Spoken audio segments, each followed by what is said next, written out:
Hello, board members. How we doing this fine Tuesday afternoon? Well, I hope.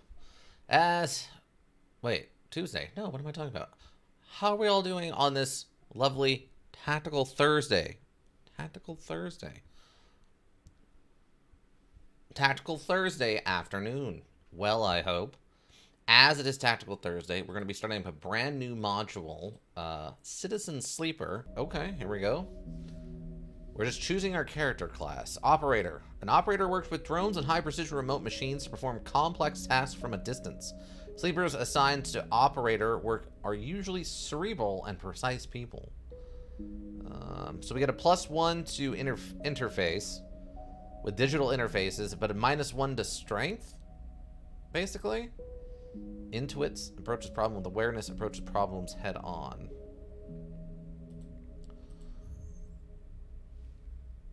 We've got Extractor. Extractors work on resource extraction, often in hard vacuum environments. Sleepers are assigned to extractor work, are often confident, self-sufficient, and have a high level of endurance. So we had a +1 to strength, but a -1 to awareness. Oh, okay, wait. Machinist. Machinist repairs and modifies automated systems used in industrial resource extraction. Sleepers assigned to machinist work are usually diligent, careful, and structured people. So we had a +1 to engineering, so physical tools and working with machines, but a -1 to dealing with our problems head on. What do we think, team? Are we good with machines? Are we good with computers? Or are we good with, are we just strong, mentally strong? What are we thinking?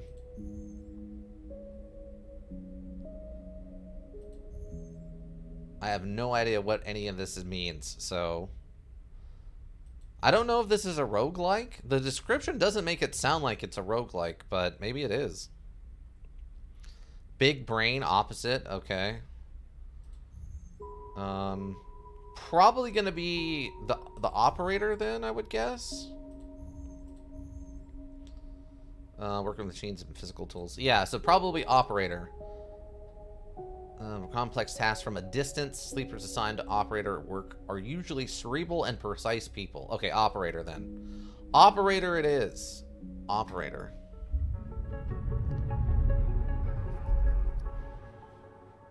I don't think we've even got an options menu so far.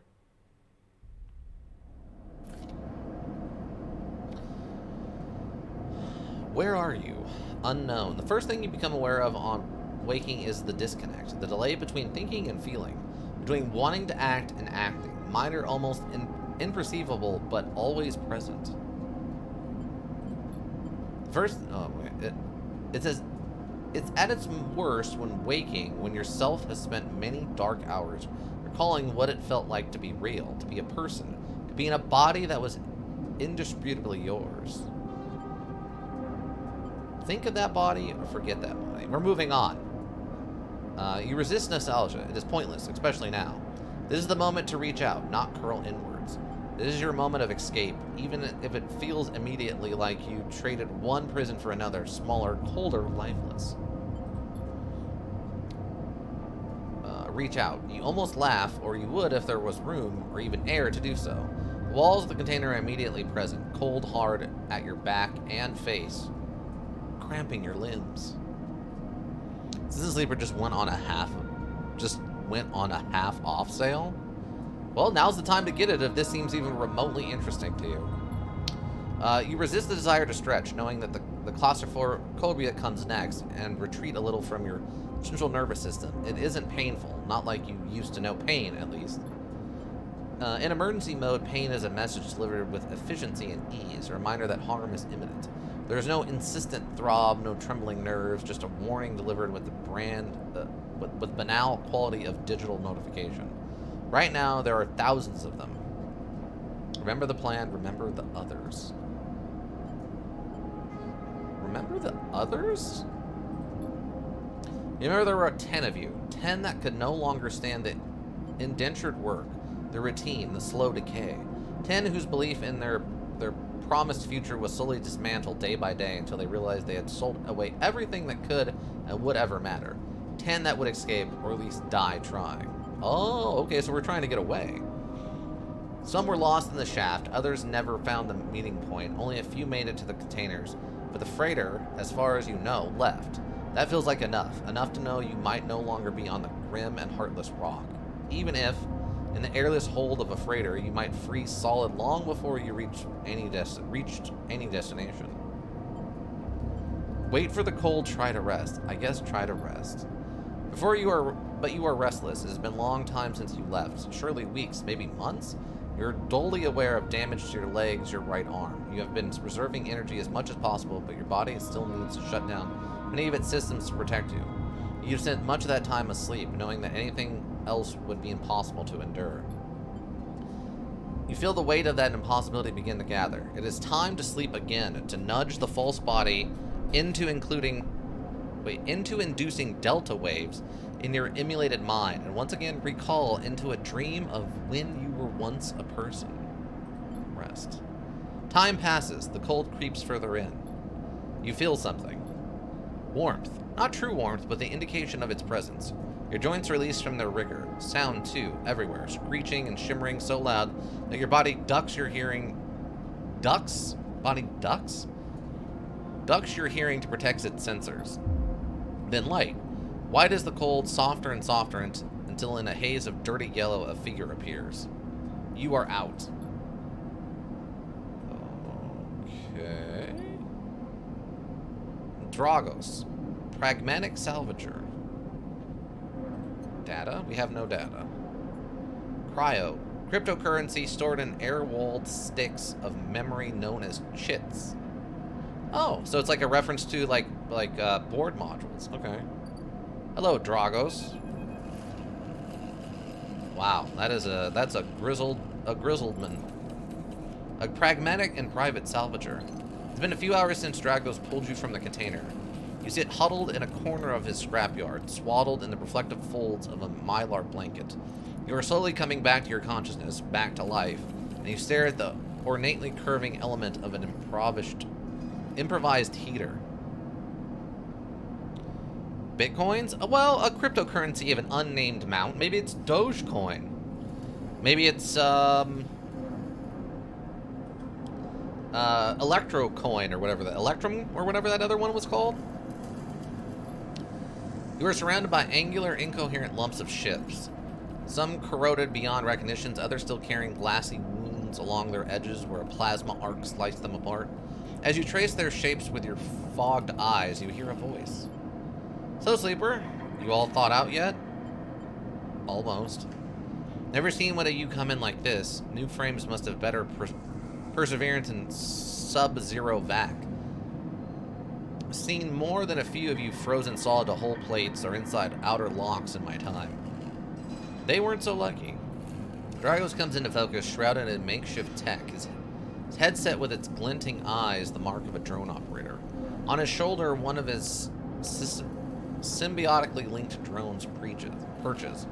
Oh, this guy. Its irising eye locking you with an unflinching stare. Last living sleeper that came through this yard was a while ago. They didn't last long. You struggle to read his expression beneath the tech, but he seems lost in memory for a moment, or perhaps he's just figuring out what to do with you. What happened to them? He ignores your question. I want to ask you what led you to do it, to sell yourself to a corporation, and I suppose you know you can't go back. Your old body, that's theirs now. You are just software. A rogue emulation, illegally processing corporate property. Wait, illegally possessing corporate property. You nod along. You remember biometrically signing the form, the cold floor of your feet as you padded to the sleeper cells. The promise of a life off-world, but as you do, you get the new familiar sensation that these aren't your memories. These are things you know, but not things you feel. You are no longer that person. You are an offshoot, a copy.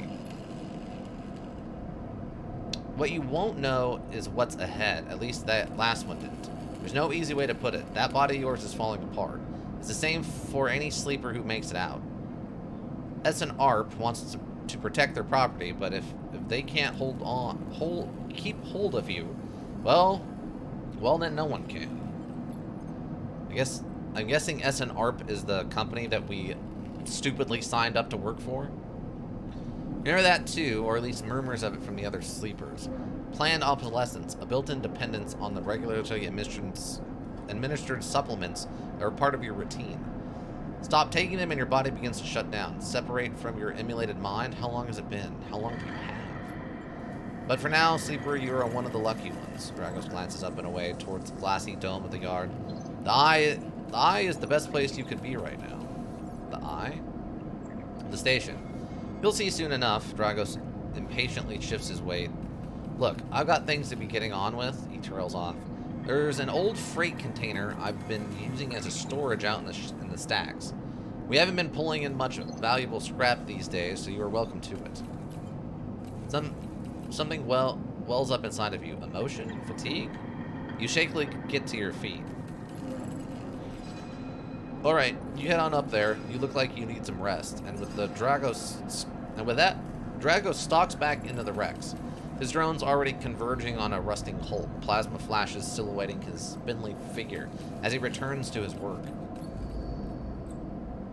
Welcome to Erlin's Eye. Life in the Eye runs in cycles, during which you can talk to characters, explore areas of the station, and perform actions. At the end of each cycle, you need to head to your current home to rest. Resting will move time forward on the station. Head to the empty container location and rest and end the cycle. Select locations by clicking on them. Click on their icon. Empty container. Nothing else. I also cannot seem to rotate the camera or anything. And then this is our character. Oh, okay, so this is, I guess, where it leads after the initial thing. So what do we got? Chance to gain cryo on interface actions. +1. Inefficient extractor. Chance to gain random scrap. Agent nodes give double data rewards. Use scrap components at home to repair condition. Sun bath dice action allows energy recovery at home. For photosynthetic sun.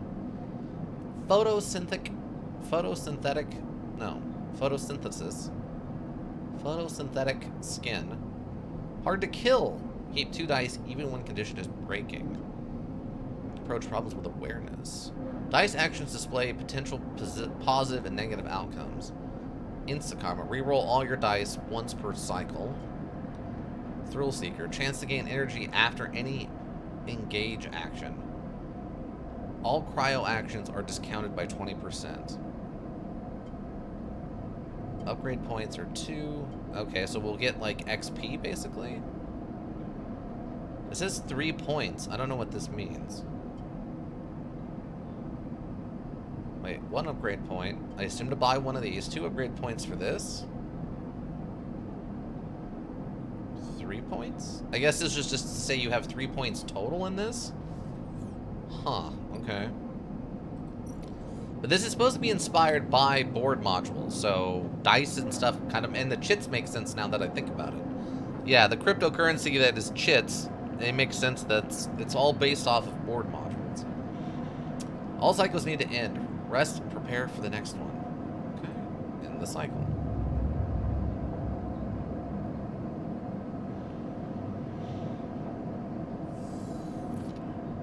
You wait curled up in the corner of the container and begin slowly assembling the world around you.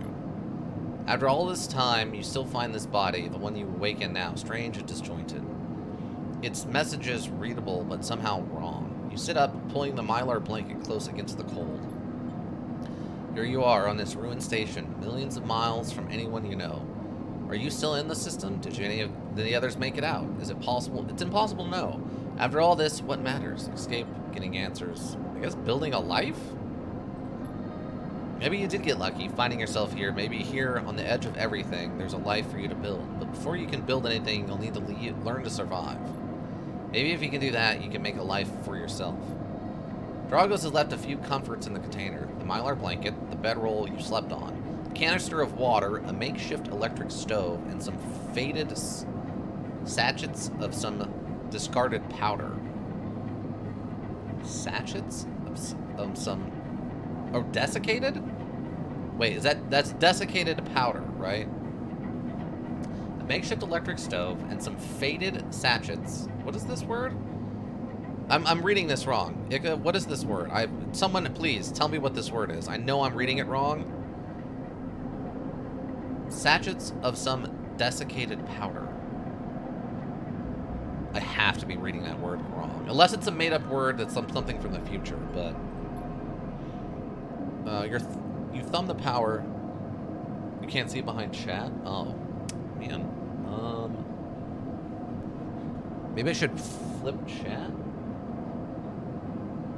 Let me, whoop. I don't know where chat should be on this one. Should I disable chat? Maybe I should disable chat. Sachets? Yeah, what's sachets?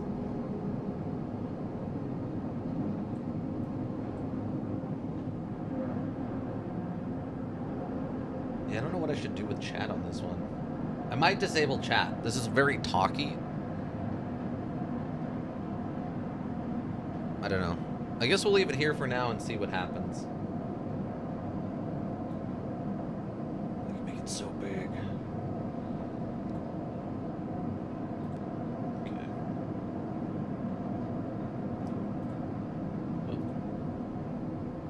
Oh, well. When it comes back on. Yeah, sachets. I don't know what a sachet is.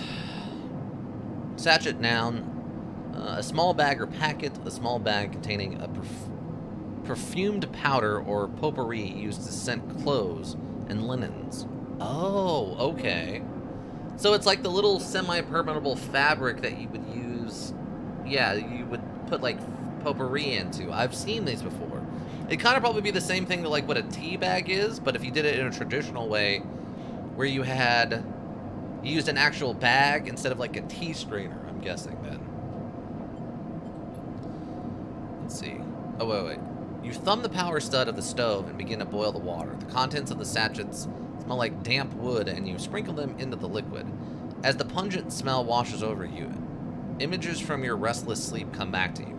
A ring, like the station, but skeletal and ghostly, a web of threads pulling at your skin, and constellation of bright polygonal shapes like angular suns burning into your mind. There's something unpleasantly visceral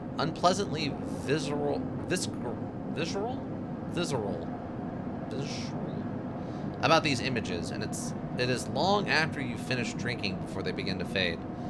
You tidy away the stove as best you can and try to gather enough energy to greet the day. Unpleasantly visceral? I guess it's visceral. Okay, so we've got stuff. Tutorial. Condition, action dice, and energy. Condition. Your condition represents the current state of your artificial body. It depletes by one segment each cycle, but can also be damaged by violence, injury, or lack of food. If your condition bar empties, you will suffer a breakdown. We have to figure out how to recover your condition, now that you no longer have access to corporate pharmaceuticals that were keeping you alive. Fair. At the start of each cycle, you roll your action dice. These dice can be used to perform actions on the station. The number of dice rolled is based on your current condition. The worse your condition, the fewer dice you have. Once you have used your dice, you cannot take any further actions and must rest. You must rest to recover them, ending the current cycle. Energy. You also need to eat to survive. This is represented by your energy bar. I guess, okay, that's the third one. So these are our action dice, our energy bar, and then our condition. Apparently flickering? I'm not sure what that means. You can fill your energy bar by eating, but first you'll have to find somewhere to get food. Your energy depletes by 2 segments each cycle. Wait, segments each... Okay, yeah, your energy depletes by 2 segments each cycle. If it becomes empty, you will be starving. When starving, energy loss becomes condition loss, and your condition will also deplete at double rate per cycle. Okay, so we have to keep ourselves fed. Okay. I don't have anywhere to go or anything to do. I have no data, and I have no money. Okay. I guess we'll start with 1? Or not? Okay. Dragos is standing in the corridor when you close up the container. He is still wearing his headset, and in the harshest... He's still wearing his headset, and in the harsh light of the corridor, you realize it is implanted. A drone sits on his shoulder, its cachet of sensor eyes rapidly irising. How are you feeling? Okay. The drone chirps. Good to hear.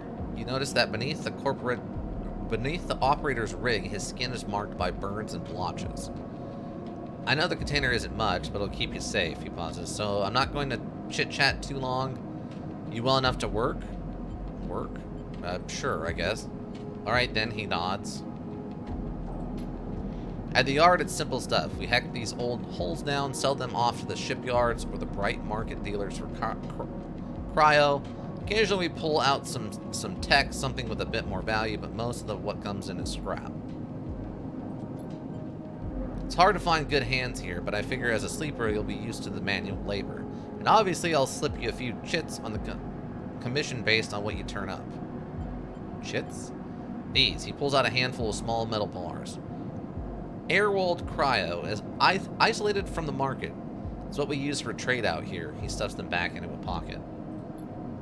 Shovels his feet nervously. Look, I wouldn't usually do this. In my opinion, you'd be best suited moving on as quick as you can. And sleeper as well. He trails off. But things being the way that they are for me at the yard, he pauses. I need the help. Why? Things are a little tight, that's all. I owe a little cryo to a client here or there. He pauses, thinking of something else to add. Look, just come down to the yard when you are feeling fresher. There's plenty to do. Will do. He nods distractedly and turns and walks away, the drone hopping along ahead of him. See you later, he calls back. Looks like it's time to get to work. Okay, we've got one location. Oh, okay. We do have a new location. Your home. You have the decaying scrapyard, Dragos' yard. Okay. Tutorial actions. Actions are the primary way you interact with the world of Citizen Sleeper. To perform an action, click and drag your action dice to the slot. Hole dissection. Repeatable action. Hole dissection. Even the rustiest hole can hide valuable components and materials. Extracting them means cutting carefully and skillfully. Manual salvage. Oh, okay, so hole dissection is risky, but manual salvage is safe. It's going to take some time to sort and cut your way through the towers of salvage, but you're no stranger to hard labor. Interesting. Okay, repeatable actions. Actions reward you with clock progress, energy, condition, or items depending on their outcome. There are 3 types of outcome. Positive, the action gets better than expected. The action goes better than expected. Neutral, the action succeeds, or negative, the action fails. This is our chances, okay. 6 is a 100% chance positive. 5 is a 50%. 25, or 3 and 4, 25% positive, 50% chance neutral, 25% negative. So, yeah, okay. 1 and 2 is a 50-50 on if we succeed or not. So it looks like we want to try to get a minimum of 3 so that we at least have a 25% chance to positive and only a 25% to negative. So 3 is kind of the safest point to start with. Let's see, types. Actions displayed information about their type, risk level, and the skill and modifiers that apply to that action. Type, either critical or repeatable. Critical actions can only be performed once. Okay. Either safe, risky, or danger. Safe, no loss of condition, energy, or cryo. Negative, or risky. Negative outcome means cryo or energy loss. Danger. Negative outcomes means condition loss. Neutral outcome can mean cryo or energy loss. So you have to like maximum success on a danger, otherwise you take a negative. Skill. The skill that this action requires, either engineering, interface, endure, intuit, or engage. Modifier, either -1, 0, +1, or +2. This is added to the action dice when slotted and improves its value. Some actions require a +1 to perform. Oh, Okay, so we're going to be bad at this because we have a -1 to endure. Okay, a debt called in. Dragus is tied up in something ugly, and if he misses a payment or two, things could get nasty. Back in business. Every salvager knows they're always just one lucky haul away from their next payday. Okay, I can't seem to click on any of this, so... This is risky. Huh, okay. So, I have a 1. So I guess if I was going to do this, I should throw the 6 into this, because that will guarantee this succeeds, even with the risky. Do I have... Okay, the data doesn't show me anything. Is there a, like... well, there's options, but... Ooh, we can increase the text size. Scroll speed's fine. Okay, that's all fine. I was wondering if there was a way for me to look at the descriptions again. But yeah, this definitely seems like it's meant to be played over and over again. Which explains why it only takes like 6 hours to finish.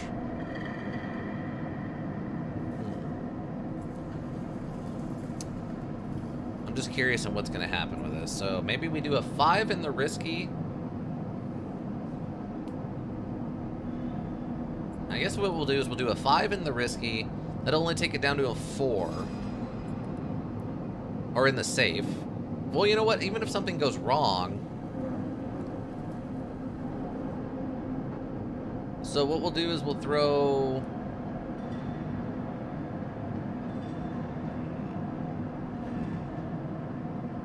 Yeah, I guess we go 50-50 on safe, because nothing bad's going to happen. And then we throw a 6 onto this. So... Okay, 50-50 negative. Throw the 6 onto this. 100% positive on the risky. I guess we do something like that.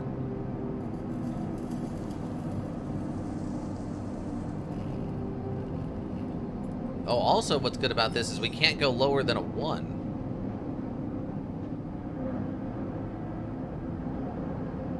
Okay, this is repeat. Okay, they're both repeatable. I'm gonna do this and just see what happens.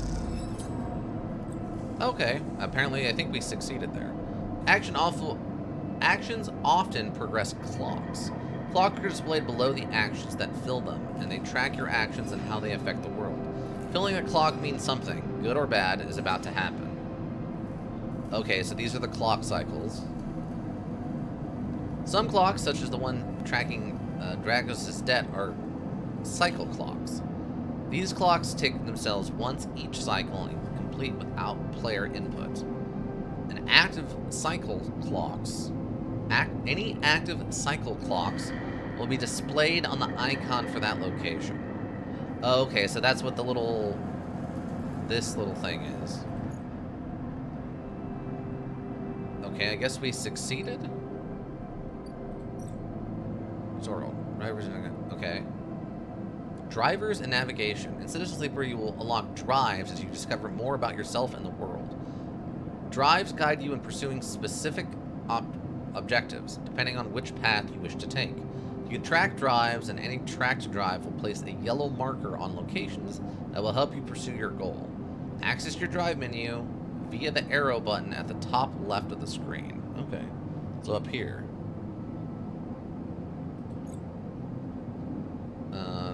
Drives navigation 2. You are now free to explore Erlian's Eye and make a life for yourself here. Try tracking a drive to help you survive. Look for food to keep your energy up and a way to recover condition. Fill clocks to progress stories and find new opportunities. Remember to end cycles at your home when you are out of dice. Use the mouse wheel or W and S to scroll along the station. Rotate the view with A and D. Good luck. Oh, okay. Okay, so we have to repay him and survive. No completed drives. Dragus pulled up Pulled you out of the salvage and set you up. Perhaps you can repay his kindness in time. Okay. Survive. You need access to corporate pharmaceuticals. Otherwise, this escape attempt will end will come to rapid end.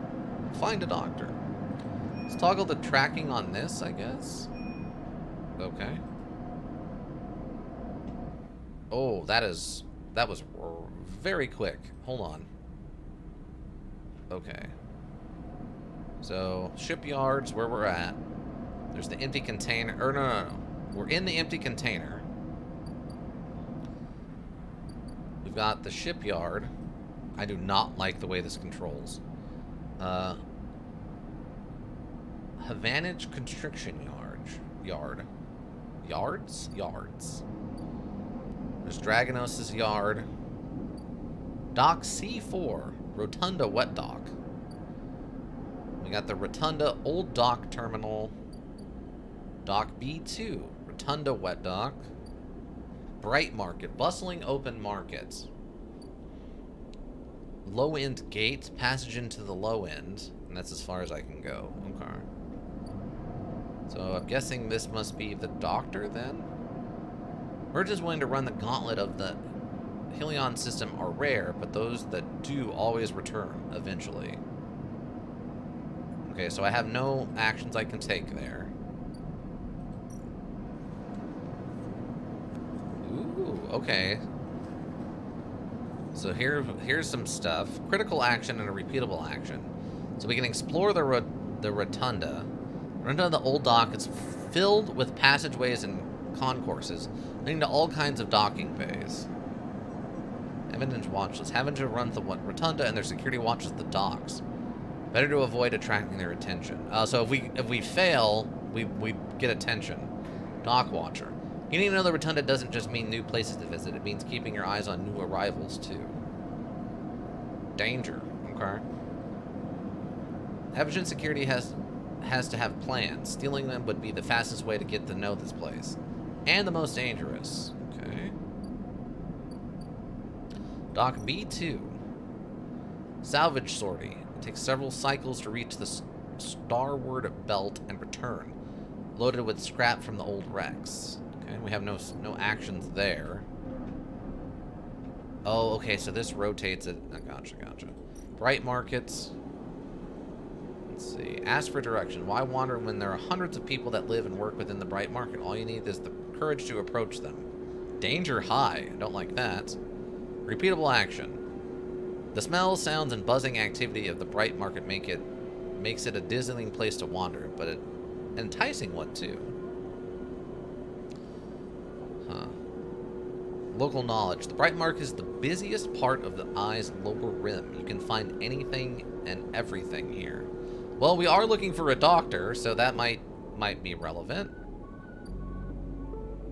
Lord Gate. Passage into the Lord. Okay, pay lower toll. $60. Okay. However, some spacers caused some trouble in the Lord. Yetagen have imposed a toll for entry. No one gets in without paying. Okay. So it's going to be a little while before we can even think about going there. And we have nothing to do on this screen. Assist a shipbuilder. You don't have connections, but you do have skills. If you can get a shipbuilder to notice them, you might be in something. Repeatable action. Haul materials. As a newcomer, you can only gain favor by grabbing a load of materials and asking the nearest yard hand where to take them. Yard hand. The only way to get to know the shipyard is to work there. No tourists here.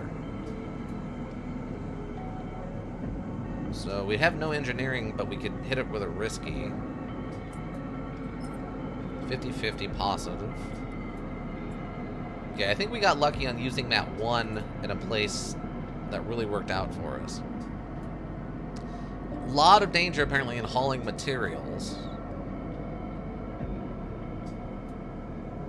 So if I put a 3 into this.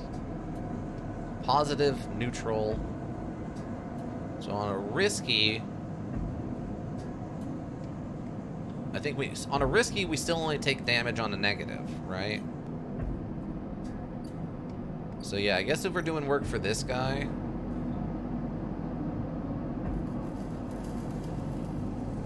Yeah, so this is our only safe job, which is the manual salvage.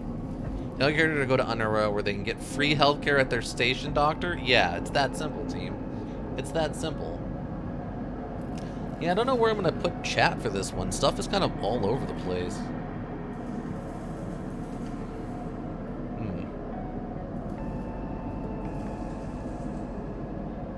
Yeah, I might just turn chat off for this one. Would chat, team, board members, would you be upset if I turned off chat for this one? Since there's just stuff all over the screen.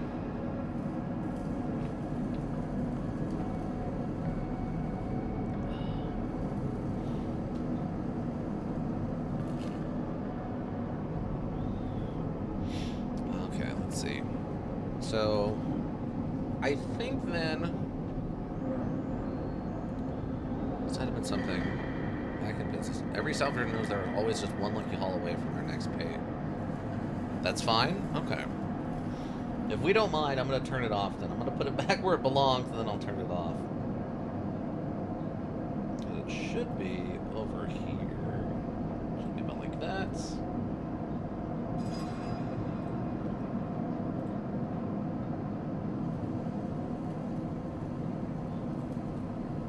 Should be there. But obviously it ends up covering up too much of the screen, so I'm just going to lock it and turn chat off for now. If you need me to turn off the face cam, I can do that too. Alright.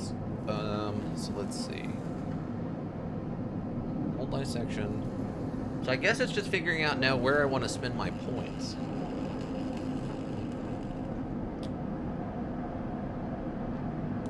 Because, I mean, I don't have any food yet. I guess maybe we go to the market and see if we can't look around the market?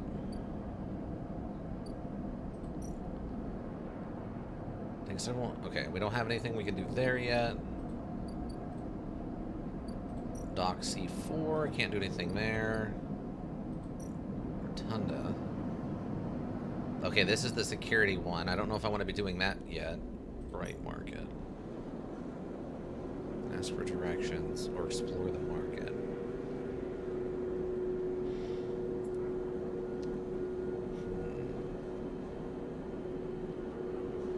I guess if I put the...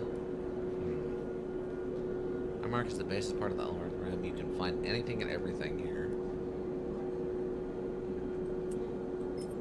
50-50. It's all positive. Because even on a danger, if we get a neutral, we still have to pay a cost. I guess if we ask the wrong person, we just get mugged.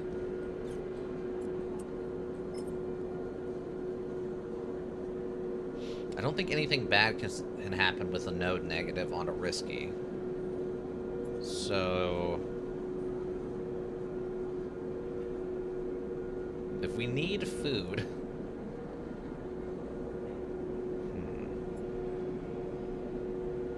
No, it's a 3. Positive, negative, or a negative. On a negative on a risky, we can take a penalty, but... So maybe I do a 3 on this.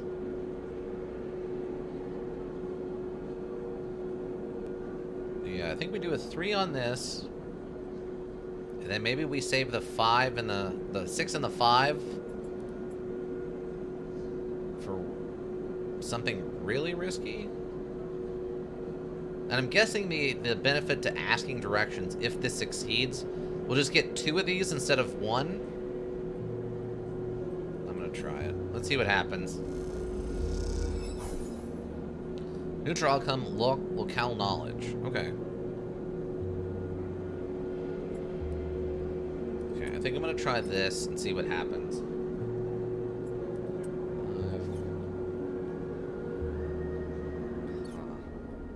The only thing I'm wondering... Oops. Oh, we found a doctor. I didn't even see this. Next comes a call from the enforcer at the door. You shuffle down the flickering hallway towards the open apartment door. You keep your head down and your shoulders high in the queue, trying not to bring attention to yourself. You were thankful for the tip-off that a doctor was operating out of this place, but now that you are here, you aren't so sure.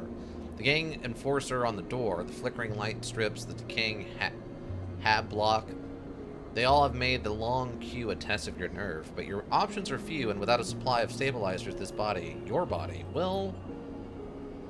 You suppress a shiver and shuffle forward to the front of the queue. You try to find something to distract yourself. Look inside. You lean against the door frame and look into the apartment. The entry is dark, punctured by the green indicators of stacks of sealed containers. You lean in and see amber light filtering through a faraway door, screened with plastic sheeting, beyond which blurred shapes move. The slap of the enforcer's palm against the doorway jerks you awake. Wait your turn, he growls. After a few moments, a figure pushes through the doorway, and you catch a distant voice. Send the next one in, Toshiro. The enforcer jerks his head, and you slip inside, passing through the dark entryway and pushing through plastic sheeting on the far door. The room beyond is bathed in warm light. The floor-to-ceiling transparent panel gives a full view of the Bright Market's sealed roof and the buzzing traffic above, and for a moment you are transfixed by the motion. That is a lot of... Okay, that's very odd. A doctor in the Bright Market. Come sit, calls a sharp voice, and you see a silhouetted figure turned away, replacing the plastic sheeting over the frame of a simple folding bed. You make your way across the room. The figure turns, and as they do, you see an expression of confusion flash across their features. They open their mouth as if to speak. They blink and then quickly regain their composure. Please sit. They gesture to the bed, then turn to an open case of tools on the table. You sit. Sabrine turns, a compact diagnostic scanner of some kind in their hand. They hold it to their eye. Remain still, please. Their tone is clipped and businesslike. You stare ahead, still dazed from their expression when you first entered. Fear, recognition, sadness, unmistakability etched across their face. How long have you been on the station? They ask, the scanner still to their eye. A few cycles? They nod. It's good you came to me. They set the diagnostic scanner on the table. I'm going to start by assuming you don't know anything. They take your arm and roll up your sleeve, inspecting your synthetic skin. Your body is dying. They say it without ceremony, without drama, but not without empathy. SN-ARP doesn't like to see its proprietary technology let loose. To prevent bodies like yours, frames as they call them, from being stolen, repurposed, or in your case, escaping, they built in a process of so-called planned obsolescence. Frames decay rapidly when not regularly injected with stabilizer, one of which SN-ARP remains the sole producer of. They look up. Sound familiar? Yes? Good. That may help. They swap to your other arm, running some thin metal device over your skin. You feel your forearm tremble. I'm sorry, Sabrina says, and you are unsure if they mean for the cold touch or of the metal or everything else. Emulations like you, sleepers are most people know you, aren't classified as people in any of the surrogate systems. You have no rights, no status. They focus hard on the inspection of your arm. And SN-ARP has no reason to release stabilizer into the market. Sabrina looks up as if to apologize again, but they stop themselves. I know little of this is of use to you. They turn away, disassembling the metal instrument and cleaning it. Silence fills the room as Sabrine works, and then the silence gives way to tension. You stare at their back, willing them to say something, anything. Sabrina turns to face you. I may be able to help. They sigh, and you see the darkness under their eyes. Hear the fatigue in their voice. They gesture to the door. You saw Toshiro outside? You nod. He works for my benefactor, Yatagin. They are influential in the lower end. They give me this space to work, run the door, and take the profits. At the same time, I have to fix up their enforcers, tend to their implants, sew up their wounds. They look away. But Yatagin has connections. Smugglers from the Starward Belt. Mercenaries working for the corporation on Ember. If they can source the stabilizer, maybe you'll have a better chance. Sabrina sets down their slate, their notes complete. This is dangerous, and it'll be expensive, but I think we can do it. Why help me? Sabrina walks away to the window, their face dappled by the shadows of passing drones. Let's just say if this works first, I'll let you know when I have a lead. Let's just see if this works first. I'll let you know if I have a lead. You nod and leave. Sabrina still still staring out, unmoving. When you reach the lower level of the market, you look back up through the panels of the roof to see if you can see their face. The room looks dark against the lights of the market. You duck your head and walk off into the crowd. I mean, if you're this much of a specialty person, you would think that people would see them? If people know what you are, a sleeper, then they would probably know the minimum of like, hey, you shouldn't be here, probably. I feel like just us being open about the fact that we're a sleeper is kind of putting us in danger. Okay, we still don't have any food, which is concerning. Okay, so what I'm going to do now is I'm going to throw this 5 at this. Because we need to find some place to get food. Alright, start the action.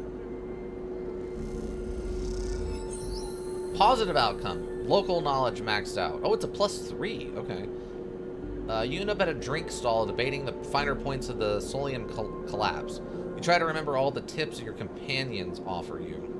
The Bright Mark is the busiest part of the Iron Limb, and you can find anything or everything. Okay. So we're done? What did that get me? Oh, hardware exchange. Street food vendor. Okay, that's what we were looking for. What do you got? Memphis is busy, his broad face uplit by the makeshift gas burner in front of him. With precise, delicate movements, he lays thick chunks of marinated fungus into a dented wok. His other hand idly tossing a metal bowl of sliced vegetables and some red-flecked dressing. The smell is incredible. Well, I mean, we see the little... Wow, yeah, he's got all kinds of, like, veggies packed on him. Some sprays, I think, is what this is supposed to be. There's the bent wok. Jacket. I assume this is like a propane tank. His cooking utensils. You watch as he fulfills a set of orders, heaping the fungus with a bright salad and depositing it in a plastic tray. A stack of chits rattles in his apron pocket as customers file past the burner, handing over payment. Watch? Despite the queue, Memphis doesn't rush. He dresses each portion individually, squeezing precise slugs of liquid from an assortment of bottles into the bowl of torn leaves and bright slices before tossing them loosely together. Occasionally, a waiting customer might mutter something about efficiency, but Memphis remains steady in his process. After a while, the queue fades back into the crowd, and Memphis sets down his metal bowl. He looks up across the burner to see you watching him. I can feel your eyes burning a hole in my bowl. Free sample? Nod? Or shake your head? Sure. He gestures neatly. Come here. The smell is almost unbearably strong as he cooks. The earthiness of the fungus laced with something so spicy the smoke makes your eyes water. The heat from the burner is like a bonfire, and your skin hardens in its glare. I know you sleepers, Memphis says while he cooks. His voice deep but clear. A hard life, a lot of stories. He glances up from beneath his cap with his piercing eyes. I know. Tell him a story. You begin to tell him about your journey to the Eye, and he nods as he cooks, his eyes never leaving his work. You tell him of the confusion, the pain, but also the sense of possibility and its sudden arrival. You tell him of the cold and dark of the container and endless cycles spent within it. Now it seems you tell him like some dream that you once had but can never forget. Tell him that the Eye excites you and scares you, and you're unsure where to walk, where to look, what to do. Eventually you trail off, running out of words. He places a plastic tray of steaming fungus in your hand. Next time we can talk some more, he smiles, but next time you pay. He slams a heavy hand against a button on the burner side and it shuts off. The roar of the flame and its impressive heat fades. Next time then, sleeper? He waves you away and begins to oil the wok. Before you turn back to the alley, you notice the geometric patterns of circular scars across his forearm. I assume that's this stuff? Each surrounded with a constellation of glinting pin marks. You walk away, and as you do, you take a bite of the rich, spicy, delicately sweet fungus. Your taste sensors light up like a fusion reactor. You'll be back. They always come back. New drive discovered. Okay. Get to know Emphis. Build the ship mind. What is this? You've heard talk of a fabricator owned by the Ort Exchange. With that and a few fragments, you could build a ship mind core. I don't know what that means. Okay, ship. Survive. Wait for Spring to acquire the stabilizer. Great Dragos. Emphasis loves two things, stories and food, and maybe if you supply him with both, you can hear his story. Ah. I don't know what this ship mind thing means. Oh, there's another street. Wait. No, that's the same one, right? Yeah, that's the same one. Oh, here's the Ort Exchange. Okay. Play the exchange. The flow of chits and components in the exchange is complex, but a sharp eye and some tight trades can net you a good margin. Okay. The Ort Exchange is always hungry for new hardware to buy up, break down, and sell off. And you are happy to supply it. Input 1 scrap component. We don't have that. Trusted trader. There is an old ship mind fabrication stack in the back of the market. But only trusted traders get access to it. Ah, so this is what we're doing. So we could throw this 6 onto it for a risky, which I'm assuming would probably get us a 2 on this. The Ort Exchange is always hungry for new hardware to buy up, break down, sell off, and you are happy to supply it. I don't have any scrap components, I don't think. Oh, okay, that's just our cash. Oh, weird. I can just like, oh, I guess if I need to apply it somewhere. Okay. So yeah, I just have $5.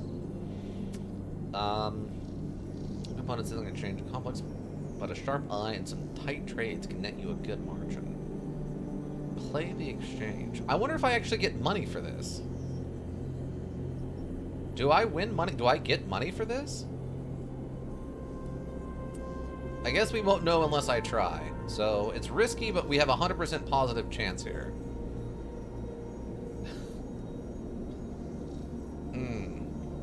I'm gonna play the exchange with this 6 and see what happens. Okay, we got 2 trusted trader like I thought. We also got $19 from that. You snap your scrap by weight, then parcel it out to traders with a nice markup. You start to get a sense of the traders to trust. Interesting, okay. Okay, we've got nothing else we can do since we're out of action points. And I don't have anything I can do here. Okay, so we just go back to our bed and we call her even. I guess I can just help what's-his-face with stuff. Empty your container. Okay, empty container. I guess end the cycle. There's nothing else I can do. Let's see what we get for tomorrow, shall we? Okay. This time you don't wake up. Instead, the ghost of the station, that shifting skeletal ring, surrounds you. For a moment, you are gone, absent from your own body, stretched out across a colorless void. Then the connections begin to establish themselves, threads tugging on the edge of your mind. Those threads become vectors of exchange, and then extensions, as you feel your thoughts slipping away down them, dissolving into the millions of distributed nodes they connect to. You see the station. No, you feel the station like a web of texture in a smooth, black liquid. I guess touch it? You find a point in the station and you connect to it, pulse through it, follow loops and paths under and around it. You touch more points than you have fingers, and then you try, in a moment of impulsiveness, to connect them. The flow passes through you so rapidly that you feel yourself being carried with it, splitting and separating, eddying and gathering. As you do, things occur to you, things that you can't possibly know. You reach out, try to grasp them, try to touch them too. You notice a tugging feeling pulling at you insistently, as if you were a small child. Somehow it is pulling in 2 directions at once. You look down. All of a sudden, everything shuts off. You come back to trembling into this unfamiliar body, both yours and not yours all at once. You find yourself standing in the container, eyes now open to the dark steel walls. You feel a change within you, a shift. You close your eyes for a second and you feel it waiting there, the station splayed out across your mind. A storm of connection nodes, waiting to be explored. And then it's gone. Oh, that's all we get, huh? 2 1s and a 4. Oof. That is a rough day. Okay. I don't know how to help him with this. What's a 4 get us? It's chance of a negative. I mean, the safe one is probably where we should put these ones, right?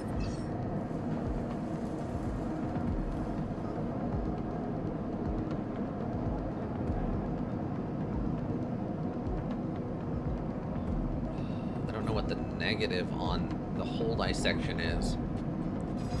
But this is a -1. Huh. Back in business. Let's just do a safe one and see what happens. Okay. Neutral outcome, back in business, plus 10. Oh wow, we got 10 bucks for that, really? I didn't think we would get that much money from that. Salvagers know they are always just one lucky haul away from their next payday. I guess if we can finish, like, max this out. Okay, so I'm gonna have to go get food soon. Save this 4 for something, I guess, a little better. Negative outcome. We just got 5 bucks. Okay.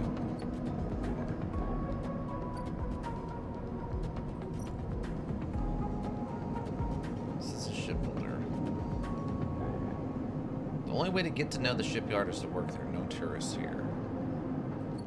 Yeah, I don't want to do the danger thing right now. Hey, what's this?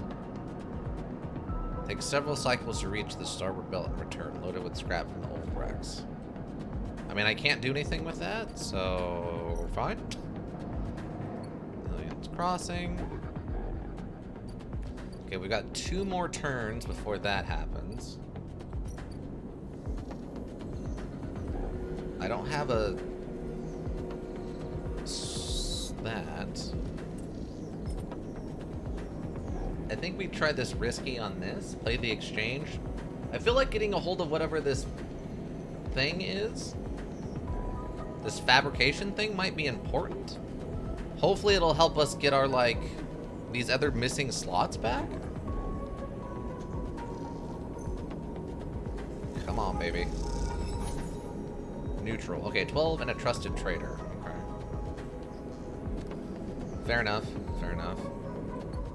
At least we should hopefully have enough money to buy food tomorrow. Hopefully. I don't know how to progress this thing.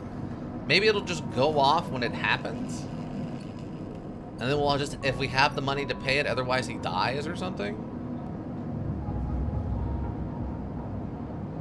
I'm assuming we'll only have 2 tomorrow. Again, the skeletal ring of the station fills your mind. It sparkles with glittering lights, like stars reflected in a winter lake. It is clearer, crisper than before. The threads still pull, but you remain in place, flickering in the flow. Between the threads, you see bright shapes, cachets of shimmering light beneath transparent crystal forms. You follow the path of a thread across the ring. Though through these forms, leap off into the void. You begin to understand. These are nodes and connections, a map of information, of communication. There are so many layers, so many loops that it seems almost impossible to parse. But you give it a try. Focus on the nodes, or focus on the threads. Focus on the nodes. Nodes are glassy, bright, but in all this flow, the only solid and fixed points. You approach one, a pyramid or a triangle. Dimensions are difficult here, and you lean close to it. Inside, shifting layers conceal a tangle of threads, a meeting point of exchange. Before you can glimpse any further, the glass clouds and hardens, cutting you off. Threads and nodes, passages and puzzle boxes, one leads to another. There is so much here, so many answers, so many questions. All you need to do is follow the paths and open the boxes. You look out across this ghost landscape of exchange and see an opportunity. No, I didn't see this four steel walls thing. But then that insistent tugging again, pulling at you. You look down again and see two lines, two threads pulling in different directions as if they were tied around you. Now, let's go first. The first thread leads out, away from the station, into the inky black. Someone out there is tracking you, hunting you, following the thread to you. They are in a ship, and the ship is approaching ever closer with each cycle. Ah, okay. The second. That's what I was talking about. I'm like, shouldn't someone be hunting us down? The second thread leads in, pulling deep into the station. Your gaze follows it, and this time you see something. A sphere shimmering above a strange angular body. A pulse shoots out from it, passing over you like a torch beam. Testing you. Wait, testing you, tasting you. You open your eyes. Time is short. Oh my god, we got 2 6s and a 3. Oh no. Hunted. Someone out there is tracking you, following your trail. It won't be long before they arrive. Oh my god. Tutorial, the cloud. Something has changed inside of you. You can now access the data cloud of the Eye, a network of decaying protocols and data caches. While there, you can use dice and items to access subsystems and extract data. But be careful, these networks are old and strange. Click the I button at the top of the screen to toggle this view on and off. Oh, okay. Havana agents. Keynode. Solemn Gate S7. Keynode. Keynode. Hamanage Gate H4. Okay. I don't think I want to throw any of this stuff at them.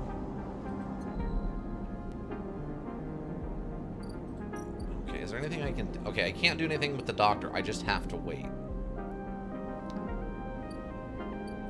Okay, I don't think buying food... Okay, we can order fungus for 15 bucks. So we're gonna need to do that. Emphasis spiced fungus is one of the few things potent enough to stimulate your limited taste sensors. It's incredible stuff. Let's grab this. Okay, that gives us 3 back each time. Okay. And we get the fungus fan. Emphasis doesn't trust people easily, but he notices his regular customers in his own quiet way. Cool, cool, cool, cool, cool, cool. Okay, sweet. So that'll buy us 2 turns, and then we need to eat again, or we'll be starving, or whatever. Okay. But we have 2 6s. I need to burn these on something worth it. If I burn the 2 6s on this, I think that will get us there. I don't know how important this is, though. Oh my god. I don't know why our character wants this fabricator. Old ship mine fabrication stack in the back of it. I don't know what that means. Like, if you told me it was a 3D printer, I would know what that means. But I don't know what a ship mine fabrication stack means. I don't know what that is. Okay, I'm throwing a 6 at this because we'll get money out of it. And hopefully we can get a lot of points onto this trusted trader thing. Okay, we need 1 more. We got 19 bucks, so we have enough to... We just replaced the food we spent. Okay, what's a 3 look like? Okay, 3 is the one where there's the chance of risk is very minimal. Okay. I'll put this 3 on here, and then we can finish up this trusted trader thing. Hopefully. Come on. 75% chance. Oh, no! You get cheated on a power converter and exhaust yourself trying to make it back. You quit before you run up a debt. Oh! Okay. I can't throw another 6 at that. That's too much of a minimal gain. What's this? Security. Dock watcher.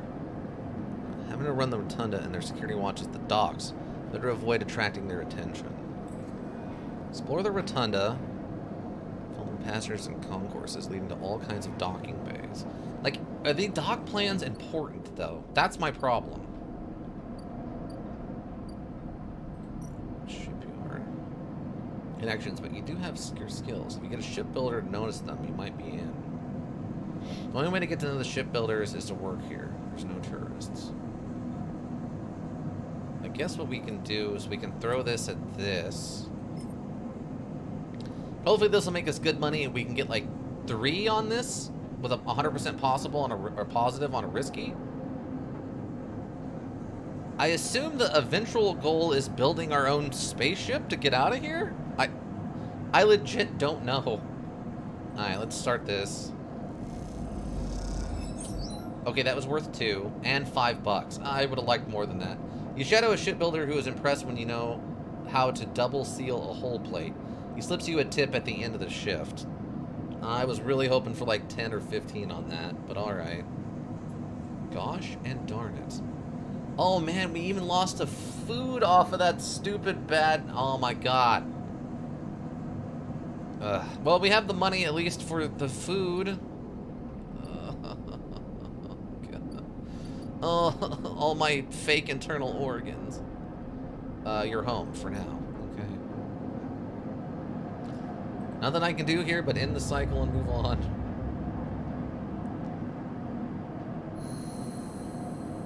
Huh. Okay. 2. Fading. We got a 4, a 3, and a 2. Well, we can probably throw the 2 at basic work. As you close up, a voice echoes down the corridor towards you. Sleeper, wait up. Turn. Can I help you? Feng is coming down the corridor towards you. A wonky grin on his broad face. Hey, glad I caught you.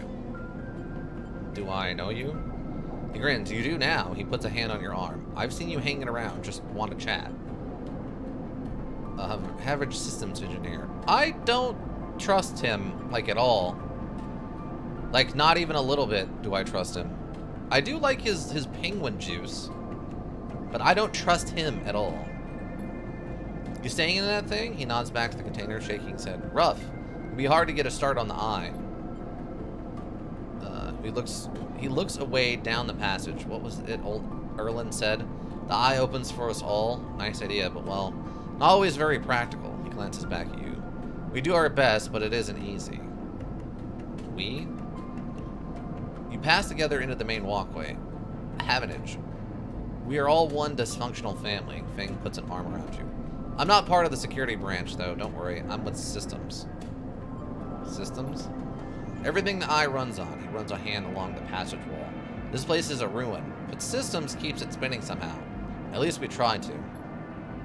He stops you in the quiet passage. Look, that's not what I'm here to discuss. I saw you around, and well, I know a little about your sleepers. I have a little proposition for you. He glances around, but this is not the place for it. I have an office just across the way. Give me a cycle or 2 to prepare, then when you are settled, stop by. He lowers his voice and gives you a dark look. In truth, I need you. If what they say is true about you sleepers, well, there's work to be done. I knew it! I knew this guy, no, I knew it. I knew it, there was an agenda. He pats you on the back, his voice bright and his dark look suddenly gone. Stay clean, sleeper. He walks off down the passage, raising a hand in farewell. Nope. Nobody, nope. I don't like this. Don't like where this is going. Oh, the doctor's ready for us. First thing you see on entering is the glint of Toshiro's implants, like a cat's eye, in the dark of the corridor. He nods you in as you arrive at Saban's door. The entryway is still dark, and you push through the sheeting into the surgery. I have it. Serena stands with a case open in front of them. A set of vials lined up inside, separated by foam inserts. They pick one up, rotating it in the warm light. I have no idea how Yatagen. They trail off. We should treat this with caution. It looks authentic, but I have no idea if it really is what it appears to be.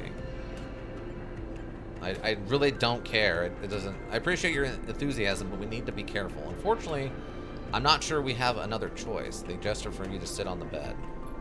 Stapler works under a similar principle to an immunosuppressant in a transplant operation, and that it stops your body from ejecting the unfamiliar parts of itself. In the case of your frame, the unfamiliar part is each of your biosynthetic organ groups, which over time are identified by your body as foreign material and therefore must be eliminated.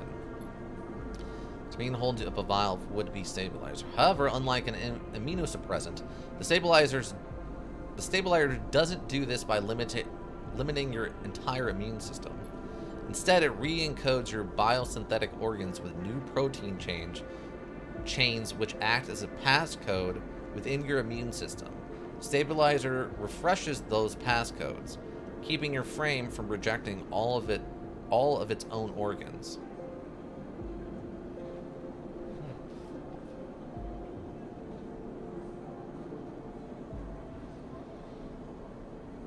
Okay. I like this idea. So what we really need to find in the long term is someone who's like an organic programmer. Re-encodes your biosynthetic organs with new protein chains, which can act as a passcode within your immune system. So we need to be able to find someone who can program protein chains.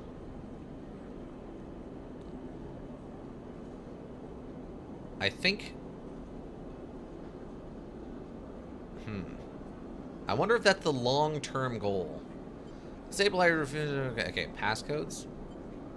Keeping your frames from rejecting all of its own organs. Passcodes? In very basic terms, yes, they say. Look, what matters here is that stabilizer should be able to encode any organic or biosynthetic matter be accepted by your immune system.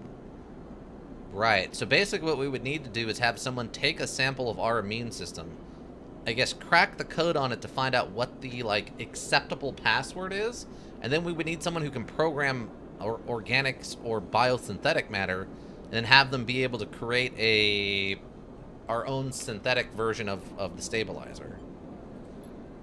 They glance away. At best, if the stabilizer is genuine, the only way to know for sure is to inject the vial. They begin readying the syringe. I will start with a small dose to limit the risk. Okay, let's do it. I don't have a choice. I think you are right. Sabrina cracks the glass neck of the stabilizer vial and uses a syringe to extract a fraction of the liquid. Cracks the glass neck? They're using old school glass vials? No way. That's an aesthetic choice that the programmers made. That is not, there's no way. I know what this is. As a kid, I have bad asthma. Well, I used to have bad asthma. I had to use this. I had to use these things in the vaporizer machine they would give me for my asthma treatment. I had to use these things. They very quickly, shortly after, I don't know, I got a little bit older, they got rid of these and they went to plastics. I have a very hard time imagining that they don't use plastics. The only thing I could see is them explaining that, like, the plastics cause the degradation of the synthetic material or something. I have a hard time imagining they're using glass, though. They tap the syringe, and you watch as if any sign might emerge from a clear liquid. You barely feel the needle, your frame registering the initial injection, but with little response. The sensation begins to spread from the site, a fizzing, trembling wave that disperses through your arm with incredible speed. Your vision goes white, and when it returns, Sabrine appears encased in shards of sparkling light, slowly fade into darkness as you settle back against the bed. You swim in darkness, muffled noises like an argument heard from underwater, prickling waves of cold. When you sit back up, Sabrine is sitting in a chair by the window, facing away from you, backlit by the glow of their slate. Awake? Yes. What happened? Stabilizer is genuine. They sit down beside the bed. I don't know how Yadagen acquires a case of this stuff, but they did. Sabrina looks troubled, distracted. You should rest some more, but you are going to have to do that somewhere else. They gesture to the door. I have other patients. Sorry. Sabrina nods towards the case. I'm afraid I can't offer you any more doses. You're going to need to pay for the next dose. Silence fills the room, and they return to their glowing slate. Looking around the room, it seems different somehow, as if things have moved or shifted. Wonder how long you've been out. Sabrine? Nothing comes for free, sleeper. Remember that. You manage to get to your feet and wander out into the hallway. The queue stretches down in the flickering corridor.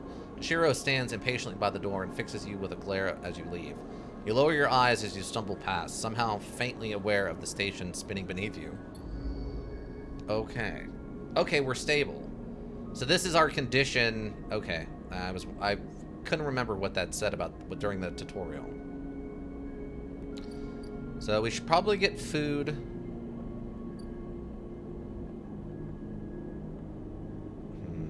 I can't really afford to take another hit. Oh, actually, wait a second. Hold on. I can. Because if we take a hit, we'll lose a food. And then when we eat, we'll get the 3 back. I just wish you would have told us what the cost on the meds were. It's 100? Oh my god. Something off the case of stabilizers are viable. You haven't been able to talk with them since your last visit. Okay, so it's $100 to get a stabilizer. Oh, baby. Okay. Okay. Yeah, we're gonna play this. We're gonna play this real weird.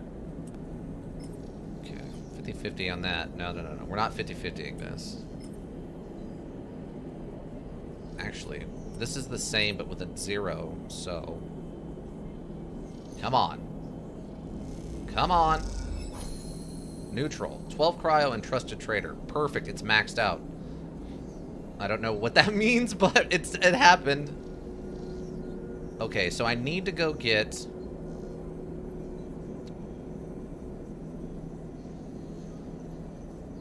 Okay. We need to go make money now. We just need to go make money. I don't know. Oh, okay, we have this is a separate location. Fabricate ship mine. Ship mines cannot be built from scratch, but if you have enough, salvage fragments can be reassembled into a fabricator. Oh, input 3 ship mine fragments. Okay, so I guess now we just gotta go do salvage work to get ship mines? I'm guessing that's what we need to do? Okay, I can probably do that. Drago's Yard. Container. You're home for now. So we got the people coming to get us. This is about to finish. I could steal security information, but I'm really not worried about that. I'm not really worried about going to the lower decks just yet. Okay, I'm going to click on this and see what happens. Oh, input 1 Havana cipher. This gate keeps traffic out of the Havana shipyard's internal network. The correct cipher can grant you access. Okay, that guy is probably going to be the one who supplies us with those then. Presumably at a cost. Keynote. Oh, okay, tutorial. Data actions. Data actions allow you to extract data from the network of the eye. They work like dice actions, but in order to unlock them, you must match your dice to the one displayed on the right action. We do actually have a 2 right now. If you have a +1 or +2 modifier in the interface skill, you'll be given more possible dice to match. You can use any dice that matches the dice displayed. Once unlocked, the data can be extracted. Oh, okay. The data here is a part of a cache, tucked away during the collapse. Who hid this and for what purpose? Hey, we have a 2. Let's throw this dirty 2 at this. Bypass. We got $5. We got data also? Oh, extract the data. So we got $5 and the data? Neutral outcome. 1 encrypted. What? Oh, the encrypted key. A stream of passcodes. Able to unlock the station's aging maglocks. Oh, okay. So yeah, we got $5 and then we got an encrypted key. But I think for this, we needed specifically a Havana one, right? Havanage? Yeah, I don't have one of those. So, keynote. Agent. Solium gate. Okay, I don't have one of those. Okay, I need a 1 or a 3. lone connection feeds into the isolated node. The last access time is 1,000 cycles ago. I mean, there's got to be a secret in here, right? That's what we're building towards. So we can throw 1s or 2s at this. Oh, I like that. So this is what we do with our garbage ones, is throw them at the nodes. What's a 3 or a 2, unfortunately. Okay. Okay. No. This is interesting. So I don't need to do that anymore. So I just need cash now.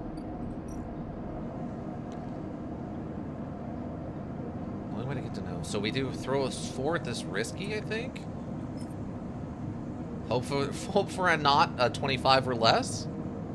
Time for stonks? Yeah. We just need that cash now. Alright, let's stonk this up.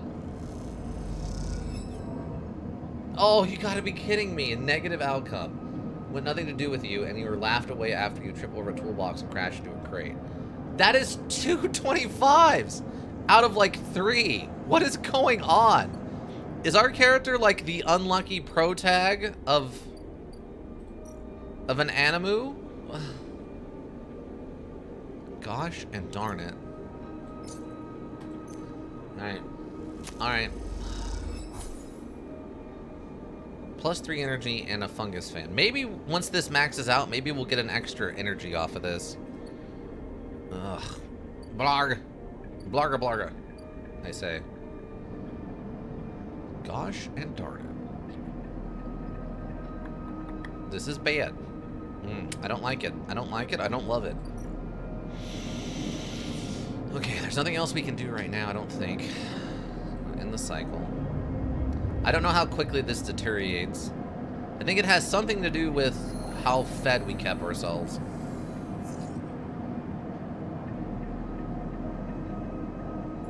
Oh. 3 1s, a 6, and a 2. I guess it's a hacker day.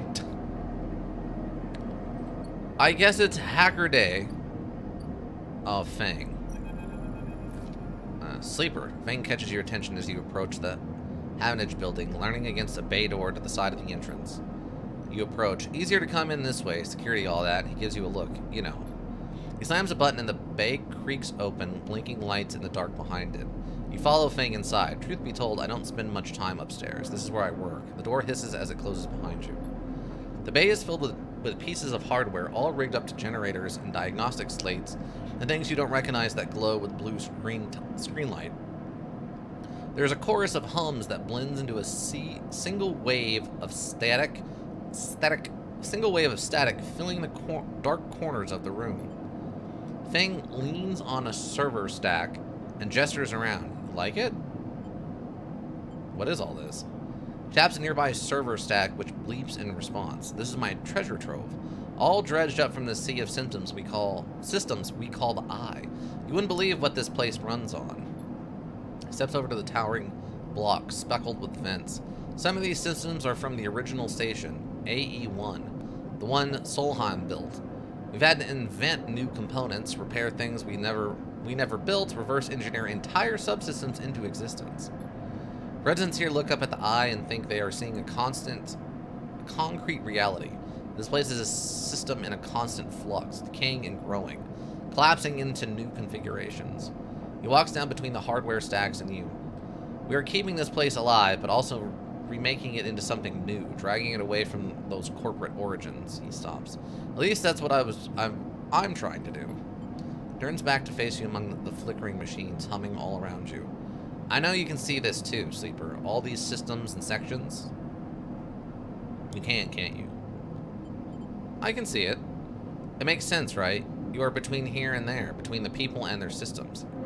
You light this place up like a beacon. That's what I need. You glance at the lights around you, and as you do, they seem to flicker, to realign, to follow your gaze. Fang notices it too. I'm guessing being a beacon isn't always ideal when you're on the run, though. No, it isn't. He pats you on the shoulder. Maybe I can help with that. There's a lot of old growth in this place. Subsystems I can't see. Access protocols lost to time and decay. Secrets. A lot of secrets. With your help, I can unlock this place. Break off those last ghost limbs of corporate control. He lowers his voice below the hum. Even in the Havenage there is old growth. Those whose roots trace back into those bad old days. You want me to dredge up the past, and I'll see what I can do about that tracker of yours. He winks. What do you say, Sleeper? I mean, I'm in. I need to get rid of it. Fang pumps his fist and claps you on the shoulder. He meets your eye. You won't regret it, Sleeper. Fang passes you a ragged-looking metal tab. A gift, he smiles. It's a Solheim cipher. I dug it up from the depths of the station. Slot that into an old network gate, and you'll be able to pull out all kinds of secrets from the nodes inside. Hey, we needed one of those. He walks you back to the front of the bay. Start by bringing me whatever you can turn up. Use the emulated mind of yours and see what's out there. Let's get a picture of how things are. Those above, he nods at the ceiling, have granted me an acquisitions budget. I can pay you for whatever useful data you bring in. I know you need it. Slams the door button again. Keep it quiet and keep it clean, Sleeper, and I'll see you soon. You step blinking back out into the passage. Those flickering lights still in the back of your mind. Oh, we got a new drive. Build a ship mind. Disable your tracker. Fang said he was able to disable your Essen ARP tracker if you can get to the bottom of his mystery first. Okay. We didn't actually degrade too much. We stayed stable, which is kind of impressive, actually. So... Okay, I don't have one of these. Oh, I do, actually. Wait. Oh, I have a cipher, not the data. Encrypted key. See, Fang will pay you well for any Solium data you dredge up from the Eye's old system. What he does is anyone's guess. Fang wants to get a look at what data is hiding in deep in the subsystems of the Eye. Well, we know we have the antigen agents. We have one over here, right? This. So I guess we'll just start here. Working. Okay. Gate S7 access. With a squawk of noise, the old gate flips open, granting access. Oh, okay. Key node, Solian node, Solian node. Ooh, Aura 2. Okay. We have a 1. And another 2 over here. 2 or a 3.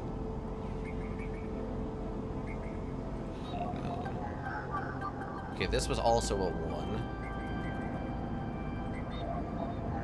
And that's also a 1. So, in theory, then, we should be able to open 3 of these. 4. So, I mean, I just need cash. Okay.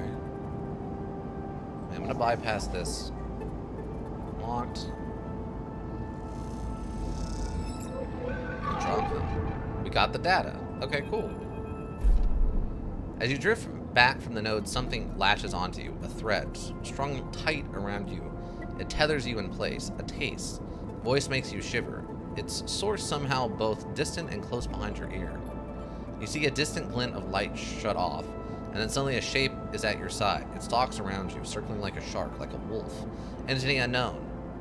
Astringent. Processing. Stay still. That is sentient protocol unraveling. That is not okay.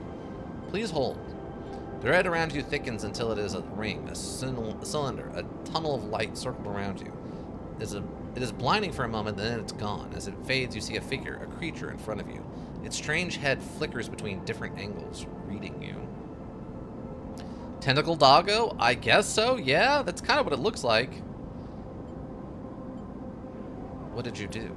The shapes pace around you on lithe legs, though there is no ground here to pace on.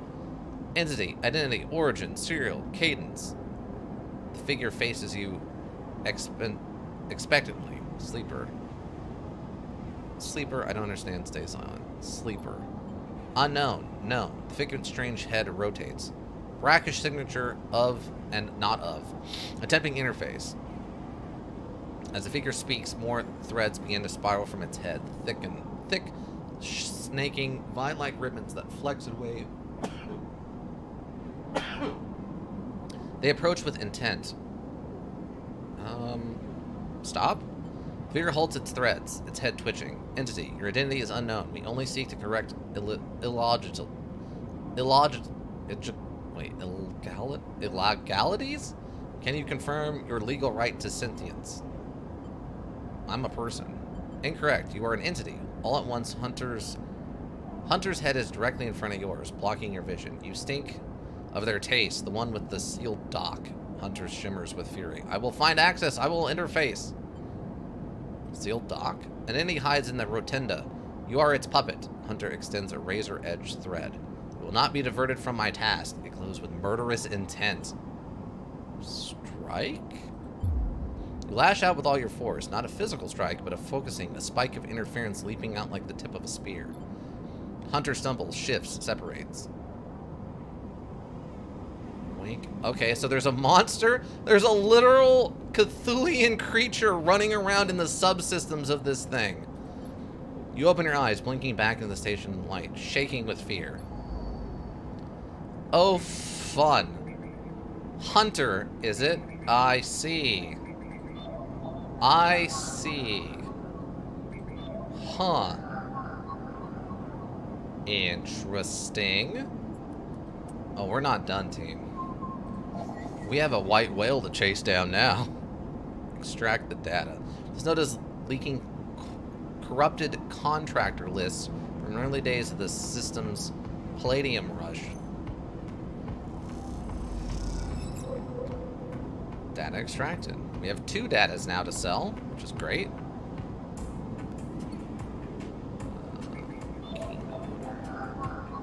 It's a 3 or a 2. I don't have any of those. Ski nodes are orbited by the remains of a corporate countermeasure, broken long ago by hackers. Let's see, I think this was a 1. Yes. This node pulses faintly as it mines cryo at a glacial pace, abandoned by the hacker that repurposed it. It's a oh god, it's a Bitcoin miner. It was a little node doing its best, super slow. Extracting data. 1 encrypted key. We got another one of these. I don't know what to do with it, but we have one. A lone connection feeds into this isolated node. Its last access. Oh, this is the stuff he wants. He wants this ancient stuff. Bypass. Oh, we got 5 perk transfer intercept. We got $5 for that. Yeah, give me that data. We got another encrypted key. I don't know if he wants those, but maybe we'll figure out something else to do with them eventually.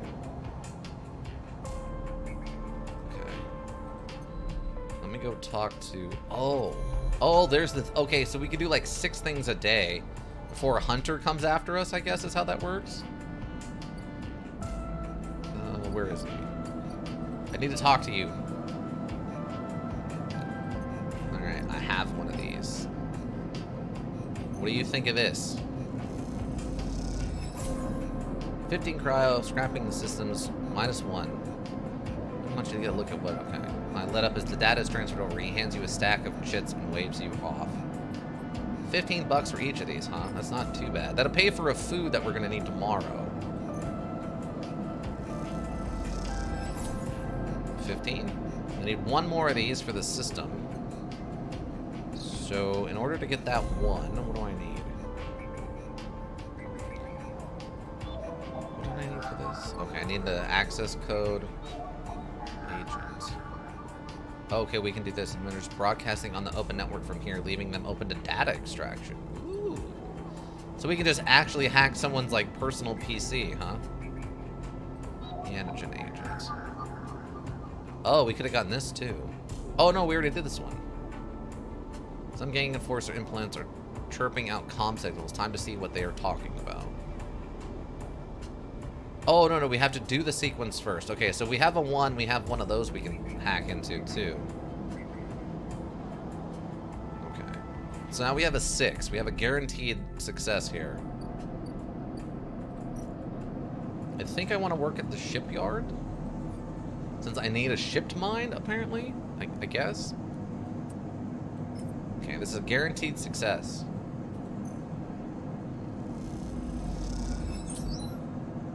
Okay, we got $5. Okay, you shadow shipbuilder who's impressed with it, you know, double seal hull plate, and then the end of the ship, and $5. Okay, we're halfway to this. We have cash. The only thing I'm not sure about right now is this guy. I still don't know how much this guy needs for whatever.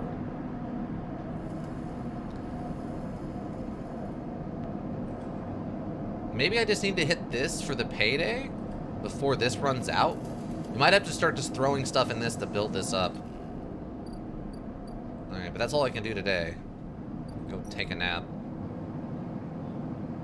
Well, cycles need to end. Okay, end the cycle.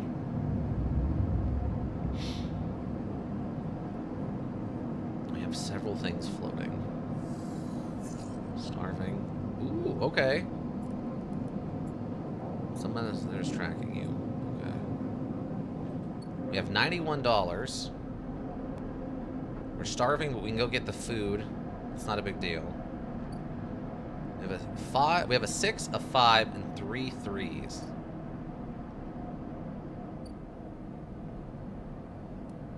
I don't know about these 3 3s. Hold on. So. Oh wait, no, not that. This. So. I guess I want to do this.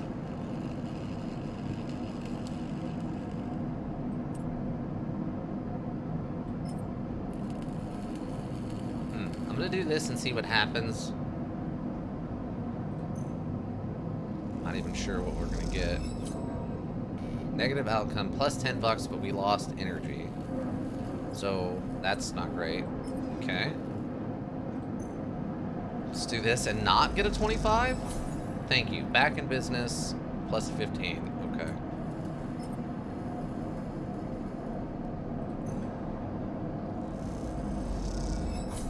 Back in business, plus 15. Okay, we have $131 now. So if I'm gonna throw a 5 at something, which is not a guaranteed success, I don't think.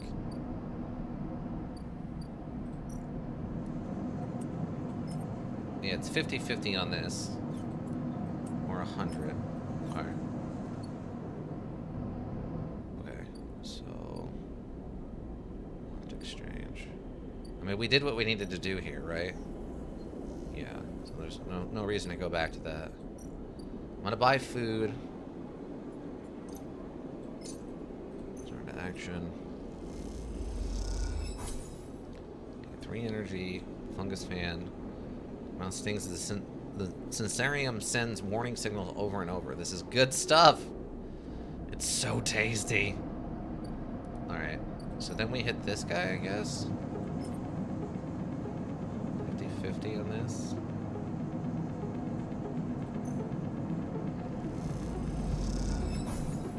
Okay, we got +1 yard hand. No cash on that for the neutral, though. But you do have skills. Okay.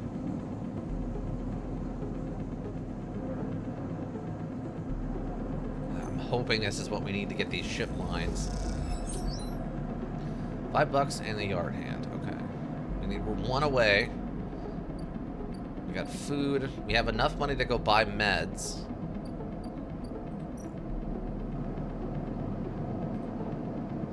We need to do some more hacking. I think I could have used some of those 3s, but we're flickering a little bit. Oh, we have 1s and 2s. Oh, and 2 6s. Okay, great. Okay. So, let's see.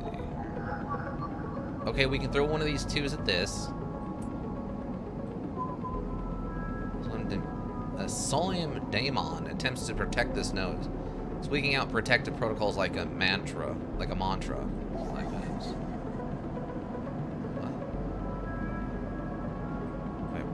Oh, unlocked. Extract data? Okay. We got more Solium data. Let's go see what this guy wants before we waste too many more action points.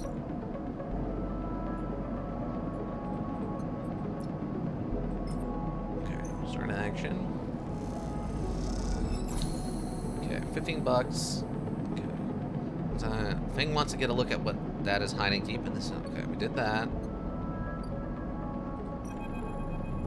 Okay, here we go. As you enter the bay, Feng is nowhere to be seen. The banks of servos and machines blink out of the dark in staccato rhythms. Unseeing eyes, the station's digital ghosts.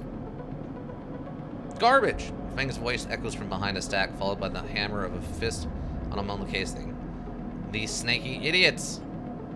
Who's snaky? Sleeper! Feng's smiling head pops out from behind a stack. Just an emulated consciousness I've been eager to see. Come back here. You pick up your way between the thrumming stacks, trying not to trip on the loose bundles of cables that blanket the dark floor.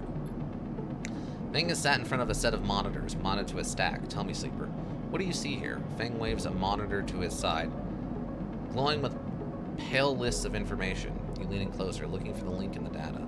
The table seems to be filled with personal information, names, genders, dates, ID numbers, all the markers of institutional records. Names, people. Poop heads? Feng laughs. Ah, maybe not all of them, but what kind of poop heads? Solium? Bingo. He taps at the terminal. I pulled these from the old data you brought in. All employees of the Eye's original owners. And he leans past you and scrolls the list down. This one. This is a snaky poop head. He stabs at the screen with a finger. The name reads Hardin Hurst. Who's Hardin? That, says Feng, giving you a sideways look, is the thing. He drags a stool out beside him and motions for you to sit. There's just so happens to be a Hardin Hurst in Havenage. He waits for your reaction. In Havenage? That's it. He's right here out in the station now. Feng leans back in his chair. Just think about it. Decades ago, Hardin worked on this station as a... Feng leans across to look at the monitor. Senior Strategic Operations Executive. Feng raises his eyebrows at you. Our Hardin was keeping the money coming in for Solian. He defined priority growth initiatives by making sure the extractors they contracted out to were hooked into a system that outsourced all the risk and kept the profit. Good old Hardin shuttled thousands of Palladium Rush workers into an infrastructure which meant that their cut of the work they did went straight back into Solium. How do you know this? How do you know that? I grew up here, Sleeper. This is my history. I'm a child of the collapse. Feng turns back to his screen, staring hard at the string of codes flickering by. Before I was born, my parents were Solium contractors. They ate in Solium canteens, worked on Solium ships, they breathed Solium air, and they slept in Solium beds. Feng's voice raises as he speaks, his hands fists on the terminal edge. And the work that paid for their existence, the cycles of hard extraction out in the belt, Solium took their cut. This was a company town, so to speak. My parents were just another in the long line of freelance contractors willing to risk their lives for a shot anything other than poverty. Disposable. This guy, stabbing at Hardin once again with his finger, strategized all that, did the sums. And then somehow, thousands and thousands of cycles later, is still going, still here, crawling in the walls like some idiot snake. He survived the revolution. But how? These guys, they were big time. There's a lot of money you can get if you are a company man, Feng relaxes a little, but how is Hardin still kicking? I really don't know. He turns to you and smiles. So are we going to find out? Hardin's now a big shot in the shipyards, just a few degrees back around the eye from here. Feng brings you a map of the lower eye. Havenage might be born out of Erlian's revolutionary zeal, but a flat hierarchy it is not. Hardin happened to float at the top. Feng zooms in on the far yards. Feng grimaces. The thing is, I don't have access to those systems. The shipyard crew is pretty paranoid, and they don't like anyone from systems digging around in their stuff. Plus, we need more than just the name of a Solium executive. We need proof. Feng holds up a thumbnail-sized drive. That's where this little creation of mine comes in. I call it a ripple worm. A ripper worm. He taunts the drive between his fingers. It'll rip through any digital storage and spin out a silken thread of filtered data. This one is in the scent of Hardin Hurst. He hands it over. Getting to the compound might be tricky, Fang puts a hand on her shoulder. But you, however, have a particular knack for remote access? Fang grins. If you can extract yourself a Habitage cipher from a Habitage agent, then sometimes carry them along their data caches. You can crack open the compound's network and slot the worm in through any open pore.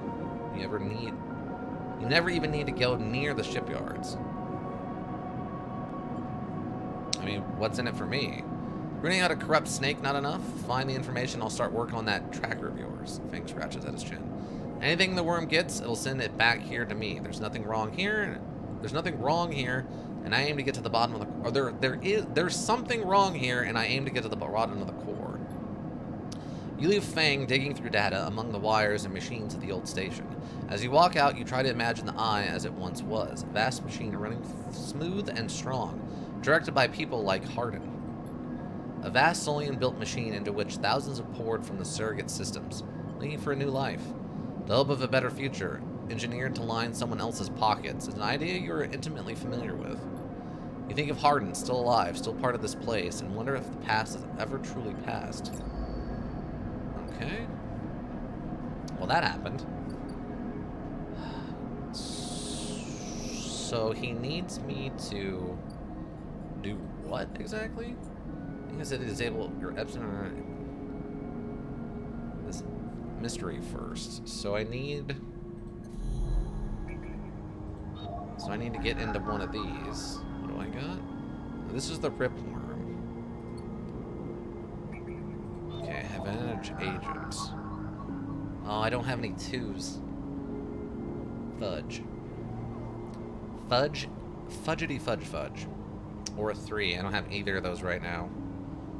Okay, I'm guessing this is I need to do this one, and then I can do this one, and then I can throw the data thing in there. Oh, there's an agent over here. He also needs a 2 or a 3. The fudge continues. 3 or a 2. Oh, this guy needs a 1. I'll throw a 1 at you, I guess. Bypassed. Distracting. We got Yadagen data. Okay. Alright. So now we have 2 6s we need to play around with. What do I want to do with these 6s? Oh. Oh. There's stuff here. Hold on. What's this? Buy some scrap. 20 bucks. Scrap allowance. Let's see. Most of what comes in from the Starward Belt is corroded trash, but sometimes something valuable can be found among the salvage. The big stuff goes to the shipyard, the valuable stuff to the markets. They'll let you buy a few crates, but not much more. Unload containers. The freighter crew are eager to get their payload into the Ort exchange, and they'll pay a wage to anyone willing to help them. The freighter will stay as docked for as many cycles as it takes to offload the hull or scrap into the Harbinger. So, I'm going to drop 20 on this to see what I actually can get out of here. Maybe I can get a ship mine? Random scrap item, scrap allowance. Okay, so I could do that up to 3 times. So then I could take this over to the Ort. Or not this one. But the Ort exchange. Exchange allows you for hungry new hardware to buy, break down, and sell off. So I guess I can just do this. Start the action. 12. Minus 1 scrap components plus 12. Okay, so it's not really a 1-to-1. That was actually a loss for me. I paid 20 for the scrap and only made 12 back. So it really wasn't worth it.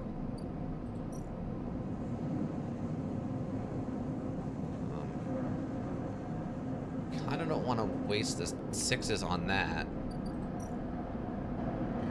I guess I could run them on this.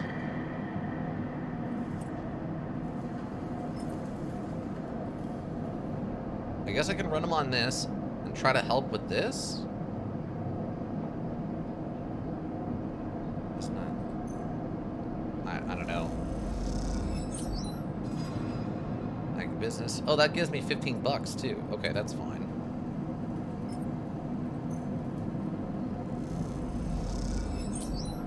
Okay, 30 bucks on that. We could probably buy food. What is this? Oh, it's just access to that. I'm gonna buy food. Because I think if we go starving, even when we're sleeping, I think that's gonna cause the flickering to go down faster. And then the lower this it corresponds, I'm assuming, to this bar. So now that we're here, we don't get this one. So once it goes down to here, we won't get this one. And of course, the only way to get it back is going to be to buy the meds, which is 100 bucks. So we're going to want to wait until it gets close to here before we do that. Okay. I'm a regular now. Let's see what that does. Sleeper. Enfys calls out to you, a booming voice that echoes through the corridor. Tell me a story. He throws a handful of chopped mushrooms into his walk, the fire leaping up to meet the oil. I see you. Cycle in, cycle out, but we never speak. Tell me a story. What kind? Any kind. He pauses to drizzle something from a plastic bottle into the wok. One of yours. He looks up at you. Nothing stolen. You pause. The spice is rich in your nostrils. What about the kind of story you'd like to tell him? If I get free food out of this, I'm going to be upset because it's going to be a waste. You get Enfys, the listener, and imagine he had heard it all before. Perhaps he would enjoy a strange story, something with some spice. Tell him about your dreams. All the sleepers, you tell Enfys, had dreams. Some were simple, memories left over from the emulation process that had become tangled up in their minds and would come out when they slept. It wasn't rare to hear a sleeper in the dorm scream or cry out in the night. But your dreams, those gray, skeletal after-images of systems and structures, of threads and patterns, weren't like the others. There weren't memories or nightmares. They were reflections of reality, distorted, yes, but somehow true. You learned, back then, just to keep quiet about them, to let them flow through your mind like water.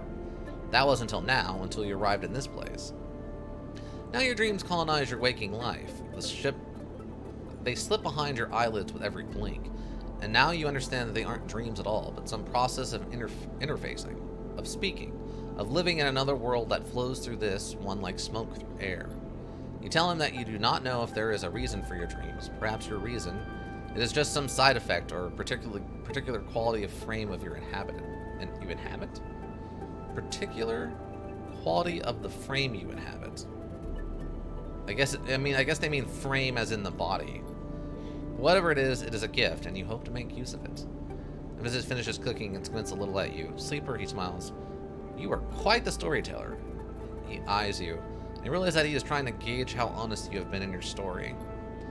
Enfys passes you the meal he has cooked, and you take it gratefully. As you eat, he talks. A natural exchange. Gosh darn it! Thank you, Sleeper. He looks around at the emptying market, but my time is done for today, and I do not want to keep you longer, so I will make you a proposal. He gestures to the plastic boxes of ingredients stacked behind a stall. These are good enough for most, but someone told me a story that made me think a couple of cycles ago. That across the gap in the Greenway, fresh mushrooms grow. Have you heard this?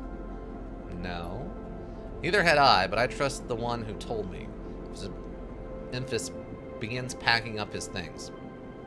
Can you bring me some? I cannot cross the gap, and I worry about leaving my things behind. He smiles.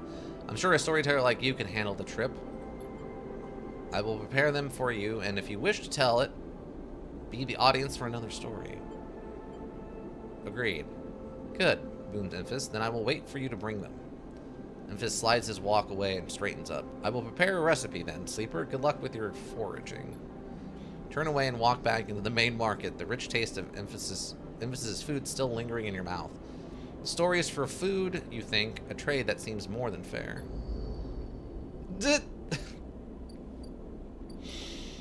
Oh, okay. So wait, how do I get to the, what did he call it? The green belt?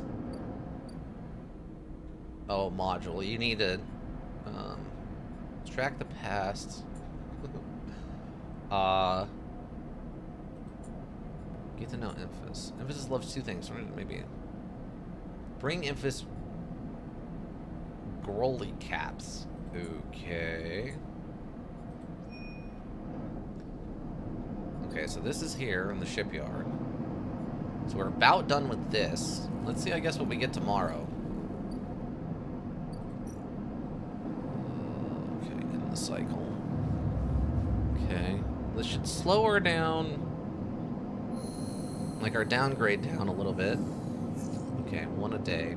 We got another 6. 2 3s and a 2. So we could actually make a lot of hacking progress today. Ooh, baby. The Haven agent is gone. Fudge. Declaration of fudge. Bypass. Imaging member is broadcasting on the open network from leaving. Okay. Okay, we got the Haven and Dana we needed, I think. Oh, we got both. We got Havenage Dana and the Cipher. Oh, but it's the Hunter. Glimmer in the dark catches your eye as the orb of Hunter's head appear in the distance. It's looking for you. Run. Turn away and glide back into the cloud, threads of data rushing past. Another glimmer catches your eye, closer now, that roving orb, weathered in tentacles. It flickers, jumps once, twice, and then it is here. Hunter is here. Hit it a submit to inquiry. Hunter reaches for you in the unpleasant, familiar way. It's weaving threads, creating a cage struggle. You push against the threads as they close in, becoming frenzied as you push them aside. You're caught by whipping tendrils and feel them pulling you away from the anchor of your body. You push through, clearing the threads. Entity, hold for processing, comes the scream from behind. You're already gliding away, back to your anchor, your body. You wake, dizzy, distorted but safe. Ow! Oh, we took some damage. Oh, we took some damage. I don't like it. I don't like it. I don't care for it. No, I don't. Okay, they left. I don't know what... Is there a thing here yet? Not yet. Okay. Fabricator. I mean, we can go buy the meds. We'll have to see where we get today. Okay, so I need to hack into this.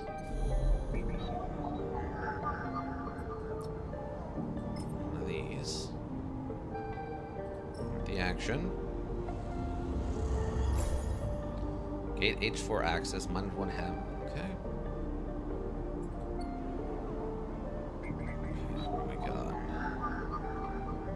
Oh, we can input the ripworm. Okay. Wait, what's the other one for? Oh, it's a double. Okay. Never mind. Never mind. Start the action.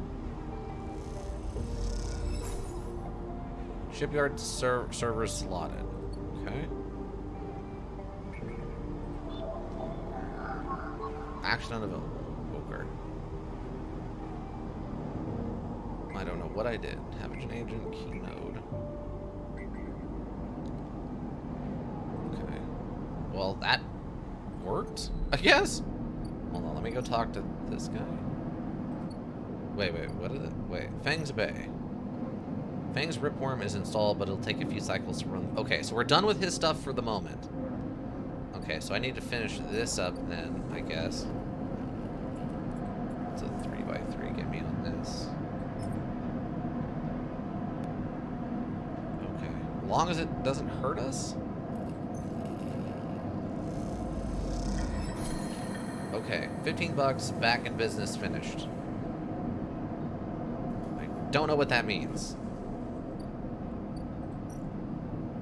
Can I talk to Fang now? Yeah, or Dragos, yeah. You're having a buzz of activity at the yard. Red blinking lights flash across the vast dark shape suspended below the dome. They flicker across scorched holes, plates, and bent structures, spilling from holes in the twisted shape. The cutter is huge and has been torn apart in some violent encounter. She's a beauty, isn't she? Dragos stands to the side, focused on the hulking ship as it's lowered into. What is it? Dragos laughed. That, my friend, is an A-grade scrap. I should thank you. This place was on its last legs when you turned up, and now look at this. The ship descends slowly, its interior visible through multiple hull breaches. You struggle to gather the same enthusiasm as Dragos for this monstrous craft. You can't help but think of what became of the crew. What happened? What do you mean? He glances at you. I managed to convince our salvager friends to give it to me on credit. That's what happened. Well, no, what happened at the ship? Not my concern, he shrugs. The ship creaks like a calving iceberg as it reaches the base of the yard.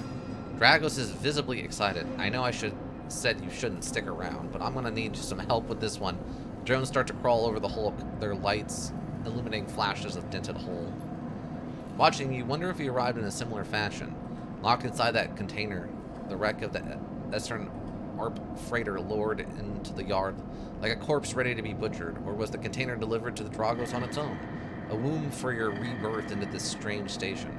You shudder. Perhaps if you could learn something about this ship, I'd be able to trace the path that led you to this yard.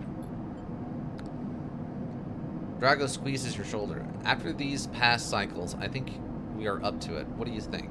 See the fading name of the ship embezzled on its side. Winter Lights. Let's do it. He claps you on the back. Glad to hear it. Come back in a few and we can make a start. A real beauty, Dragos repeats, perhaps just to himself. Take one last look at the shattered ship as the drones start cutting, and then slip out of the yard, feeling suddenly cold in the empty passage. Okay. Hey, paid off. Clear the debt and return a favor for your first friend. Your character and upgrades. You completed your first drive. Oh, I thought okay. Each drive completed unlocks an upgrade point to spend on upgrading your character. Access your character menu via the arrow buttons at the top of the screen. Cool. We have a point, team. There's 3 upgrades to get this one. Okay, a chance to gain a random scrap item on engineer actions. Dice actions display potential positive and negative outcomes. Ooh, that sounds really useful. Chance to gain energy after any engage action. I don't know what that means. Engage. Okay. All cryo actions are discounted by 20%.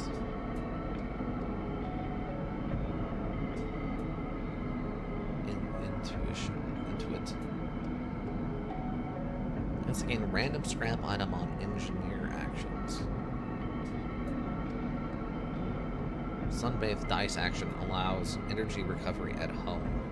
I mean, that would be nice, but I don't think I want to, like, bring this up to not -1. Keep 2 dice even when condition is breaking. Okay. Self-repair. Use scrap components at home to repair condition. Oh, that's kind of interesting. Huh. Dice once per cycle. Ooh, that could be really interesting too, actually. Ancient nodes give double data rewards. The problem with this data reward thing is I don't have anyone to sell this to, right? So I feel like we need to go in a different direction right now with this. Reasoning dice. I mean, being able to recycle all our dice is pretty good if we get a bunch of ones, right? Obsessive Haggler. It's kind of a 20% chance of... I mean, the random scrap to be able to improve our repair condition at home is pretty nice. This double data thing might be useful eventually. But I need 2 upgrade points. So I guess if we have 2 upgrade points, we can buy this. And if we have 3 upgrade points, we can get the +2. I'm guessing is how that works.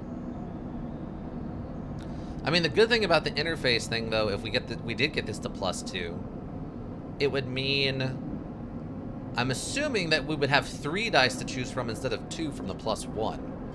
If I had to guess what that would give us. Chance to gain random scrap. Dice actions display potential positive and negative outcomes. All your dice. I mean, the random scrap is just free money, and then eventually could turn into healing, which would save us $100 on buying meds. We're not going to waste trying to recover this. Chance to gain energy to engage action. Actions are discounted by 20%. I mean, this would save us money, too. I think I'm going to go with this one. This is really tempting, though. Dice actions display potential positive and negative outcomes. Ooh, I don't know. I don't know how often we're doing engineering. Like, what counts as engineering? Like, is this, I assume this is engineering? Yeah, engineer. Okay. Opt exchange. This is intuition. Okay, so this is that one. Op fabricator. That's just items. We have 100 to buy here. We'll need to do that tomorrow. Water fungus. Oh, then we can give him this. I don't know how to get to the green belt. Maybe we have to take the lower end gate to do that? That must be what he's talking about, is like he can't cross the gap, and that low end thing must be the gap? Oh wait, what's the new... Winter Light. Engineer. Danger. Breaking is tougher than slicing up loose salvage, but Dragos is happy to pay you a fixed wage if you're up to it. Guard clearance. History or no, the ship is salvage. As Jagros always says, break it down. Move it on. The wrecked cutter Dragos has brought in salvage has a history to discover if you're curious. This is intuition. This is the guessing of the Winter Light means picking through its systems. Dragos seems increasingly nervous about your presence in the yard. You're not sure he's going to hold his nerve much longer. Okay, so eventually he's going to kick us out. So if we want to do this, we have to do it sooner rather than later. But this is safe. We can maybe save some ones for this. Should bring this tougher than slicing up. But this is initiative. So that's initiative, and that's engineering. That's engineering. That's endure, but we're not going to be going that direction, basically, at all. What security count is? This is engage. And then there's initiative for exploring the rotunda. I assume this is going to be relevant at some point. We're going to have to find someone or something. What is this? Okay, this is intuition also. Maybe we go intuition. Keep margin. Because we can make money off of this.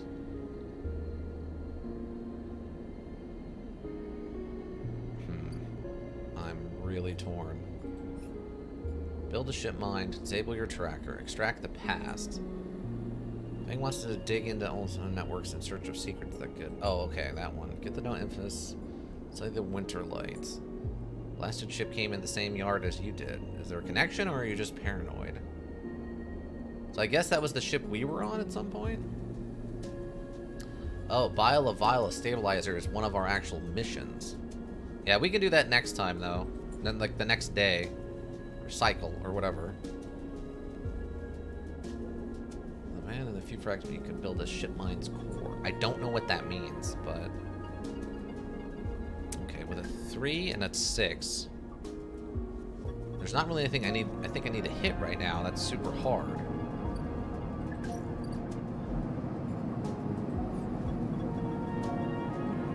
I think we take initiative here, or Intuit.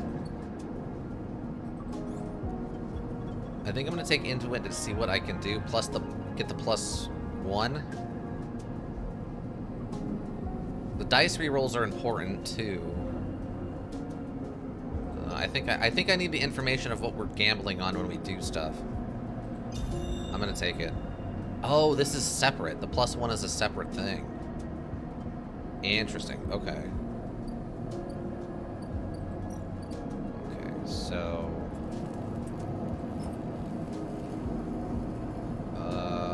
oh, okay, here we go. +1 to yard clearance and +2 to winter light.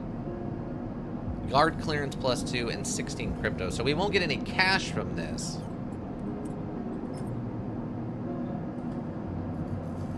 Oh, okay. That's what's going on. Alright, alright. +2 yard, minus an energy. Yard hand minus condition. Oh, I can't afford to lose condition. So yeah, I guess what we can do is we can throw a 3 at this to get this last one. I guess either way we're getting a yard hand. Productive reasoning, predictive perk, predictive reasoning. I guess that's just the what that upgrade was called. Yeah, unless we get the good one, we're not even gonna get cash. But I want to know what the shipbuilder thing does. I'm gonna get this and hope for at least a neutral. Ah, we got a positive. We got $5 off of it too. Let's go. Got there. Lima and Minna. Lim and Minna, worker and daughter. So now what happens? Oh, okay. Input 1 ship. Sophisticated tech is rare on the eye. So the shipyard is happy to pay for ship mined fragments they can dismantle and reuse. Track Yadagen. A slat in the office advises that Haveners are looking for informants on the gang activity in the eye. They'll pay. Ah, okay. We have a Yadagen data. I don't know if I want to give that up just yet. That might be relevant later. What's this one? Okay. +12 cryo, +12 cryo. Cryo and cryo. Okay. Lateral horizon is webbed with complex systems, bundled like nerves in a body. Your job is to lay these systems in. The system team is looking for new members. Prove yourself a reliable tech, and you are in. Okay. So, I mean, we get $24 from this, I guess, if we double, like, if we positive action. Shipbuilding spot on the Cyrodiil horizon are hard to come by. Poor work will see you dropped from the roster. Ooh, okay. Horizon. And this is interface, so that gets a +1. Well, I don't know if we want to throw a 6 at that right now. The Cyrodiil horizon is assembled block by block. You earn a place on the teams wielding those blocks together. You have a spot. Okay, so either way. So eventually we would get, I guess, a job with them on a ship? Let's see what these people have to say. From the walkway, the Cyrodiil horizon looks impossibly vast, a landscape of plating and frames. All along her flank, torches flicker, drones maneuver, arch-like glint. The sense of scale of industry is both stunning and strangely unsettling. Oh, it's I guess a dad and the kid? Shipyard worker and his daughter, yeah. She's quite beautiful, I think. Turn to see a figure a little way down the walkway, leaning at the railing. He is thin, ragged, his work gear poorly fitting and loose. The torches of the Cyrodiil horizon flicker in his eyes as he turns to you. Lem, he leans back from the rail, revealing a child standing beside him, staring out at the ship, and this is Minna. He adds with a smile. Hi, Lem. Hi, Minna. She stares and tucks herself behind Lem, who dutifully picks her up. She's a little slow to trust, aren't you, Minna? She buries her face in the folds of his overalls. Minna looks out from the Lem's chest, a dark brown eye twinkling among the rough material. You working on her then? Lem asks eagerly, gesturing to the vast ship, or just admiring. He shifts Minna's weight to his other arm, working. I guess admiring? Admiring it. Understandably nods, gazing back out at the Cyrodiil horizon. You like her too, don't you, Minna? He jostles her a little. She's Minna's and my ticket out of this place. Our escape vector, so to speak. How so? You haven't heard? Anyone who takes a Havranian contract on the Cyrodiil horizon will be entered into a draw for the transit support crew. He smiles. We won't get to sleep the journey through, but a couple of decades of service will be nothing for me. Minna, if it means landfall on a new world. Doings. Decades. Transit support? Huh? Someone needs to stay awake to keep this thing running. He straightens up, stretching his back. That's a colony ship, friend. The Silas Foundation is sending thousands to settle a system well outside the reach of the core worlds. It'll be a totally independent colony. No surrogacy, no corporations. Why is it here? Why build it here, you mean? He grins. Don't ask me. I know as much as Minna about that. He ruffles Minna's hair thoughtfully. I suppose many corporations weren't too happy about breaking with the idea of surrogacy. Setting up somewhere without it feeding back to the core. Maybe Silas got locked out of the corporate shipyards and had to go begging for somewhere to set up. Almost just like Minna and me. Minna responds by pushing his hands away. Daddy, she whispers, food. Pulling an exaggerated grumpy face, she glances furtively at you as she plays with a set of dog tags that hang from Lem's neck. I'm just chatting a little, meanie. Give Daddy a sec. He turns back to you and you suddenly notice how tired he looks. I'm not on the Highlander crew yet, but I'll work my way in. You can do it too, friend. We can stick together. He smiles a little shakily, and you wonder how long he's been working to break into the official shipyard crew. Yeah, for sure. He looks out at the cinder horizon as if trying to pull energy from those flickering torches from the vast hull. We've got to hold out, okay? You weren't quite sure if he's talking to you? That's how it works. While he stares out, Minna catches your eye curiously. You agree, Minna? He straightens up and meets your eye. Daddy loves me. She says it stubbornly, daring you to question her. Lem smiles and lifts Nina. That's it. We hold on. He smiles sheepishly at you. We're just a couple of softies, isn't that right, Minna? He sets her down, standing by his side. She clings to his leg. Gotta go feed this one, he pats her on the back. Maybe see you on shift, huh? He turns and they walk down the walkway, away from the shipyard. You see them talking, and then a moment later, Minna turns around and stops. See you, robot! Her shout echoes down the walkway, and she flashes you a parting smile before running to catch up with Lem. You watch them a little before you turn back to them. Possible scale the Cerridal horizon. A ticket out. Okay, so I guess... Huh. Okay, I wonder if there's different endings then. Like, this is one ending where we can leave. Then there's a different ending where, like, maybe we battle Hunter and, like, fuse with the station. Not to mention whatever else is going on. Like, maybe we can get in with the doctor and become, like, her assistant or something. There's a lot of stuff going on here. Where do I want to make the progress, though? That's the question. I got a 6. I got a guaranteed success. Where do I want to put this? What do we got? So we have the potential for 19 or the minus 11. And we could also lose energy if it goes poorly. I don't have any components to sell. I think this was 60 bucks. Yeah, that's 60 bucks to go up there, so I probably don't want to do that yet. I would still have the 100 bucks for the medicine we need to buy tomorrow, though, so that's good. Okay, that's just the fabricator. That's food. We can do that tomorrow also. Where do I throw this? Offices.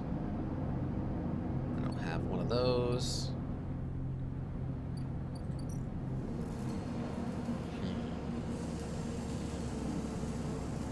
Wasting a 6 on this seems like a bad idea because it's got a +1, so I'd rather throw a 5 at it and turn it into a 6.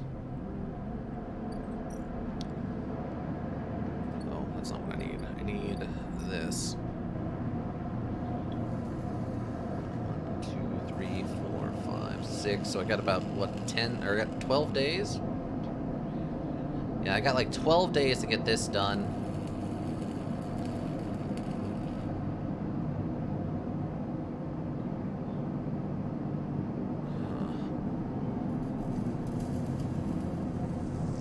Do I care about the winter light? See, this is also a safe, so I can throw like 1s at this and it doesn't matter.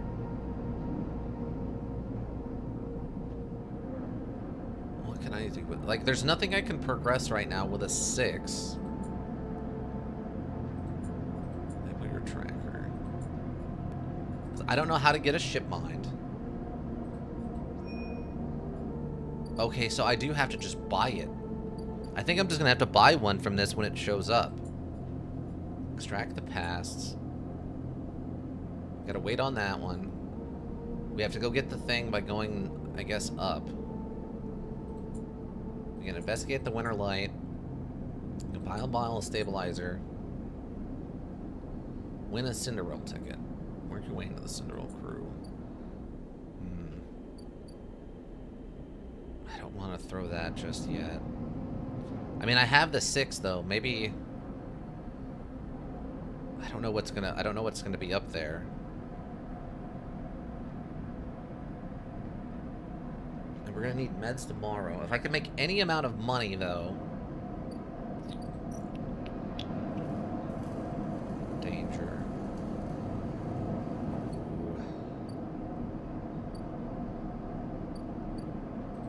How much money does this give me? It gives me 16. I mean, I could sell the data of the Yadagen data. I still have these encrypted keys that I don't know what to do with these either. Aging maglocks. I mean, that might have something to do...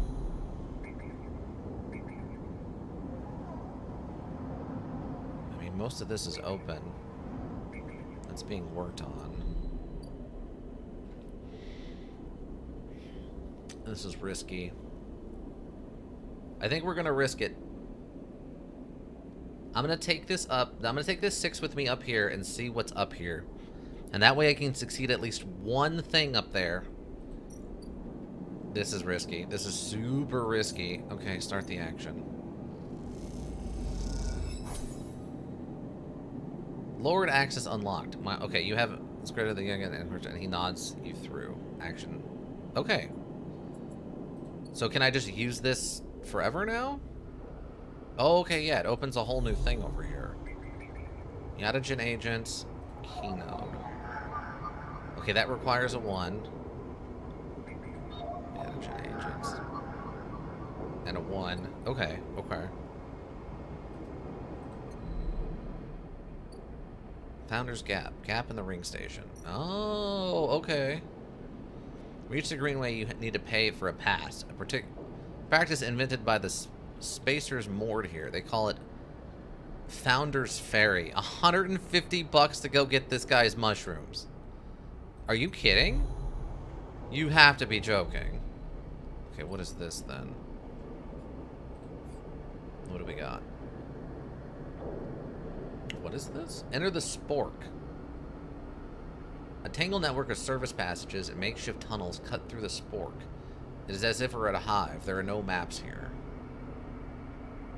Blistered with precarious elevators and stairways, the Spork can be navigated from the outside, but the climb requires bravery. Spork climber. Spork climber. Spork is a layer after layer after layer of dense urban fabric. The only way to explore it is vertically. Why would I want to do this? So the negative would cost me 2 energy to go it from the outside. Or the danger. Why would I do this? It's gotta unlock new opportunities or something? It has to, right? Oh, this coming in can also act as a thing to buy. I think I need the money to buy stuff. I think I can make the most with this. 19. I mean, we're gonna succeed, so that's not the issue. Unit assembly. Well, this is 12 and 12. That would be 24. I guess if we maximum succeed.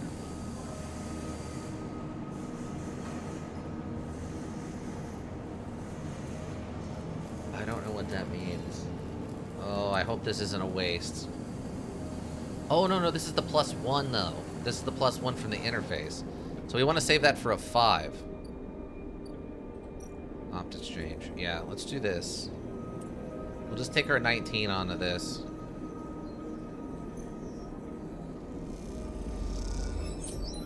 Okay, yeah, we just got the 19. We snap a scrap by weight and then parcel it off to traders with a nice markup. Start to get a sense of the traders you trust. I mean, I don't know if maybe that wasn't the best thing to do, but who knows. Okay. 3. Ooh, it's going to be really close if we get this tracker out before they show up. In the cycle, I guess. I'm really hoping I don't need this data, or I could sell this data. Fading. Oh, okay, it went away now. So we got a 5, a 2, and a 1. Okay. Well, there's the 5.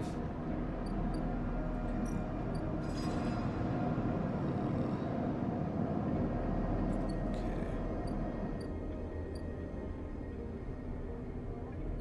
What's this? Oh. We can go in here, I guess. Oh, lower end. Okay, we got block maintenance. We can gain energy or lose energy. Maintained by the residents, the ramshackle blocks are always in need of repairs. Helping out is a good way to make friends. No one knows you here. You'll need to change that if you want access to the lower end's residential and facilities. Play Tavala. The clack of filter caps can be heard in every concourse in the low end as the residents play rotating rounds of this module for crypto. Oh, we just gamble for money. So we can get 2 points of low end, so I guess we can get a better apartment, I'm assuming. And then we could lose money if we lose. I don't have the intuition plus 1. Or we can just do like work and gain energy somehow? That one's kind of interesting. Okay, I'm gonna buy this.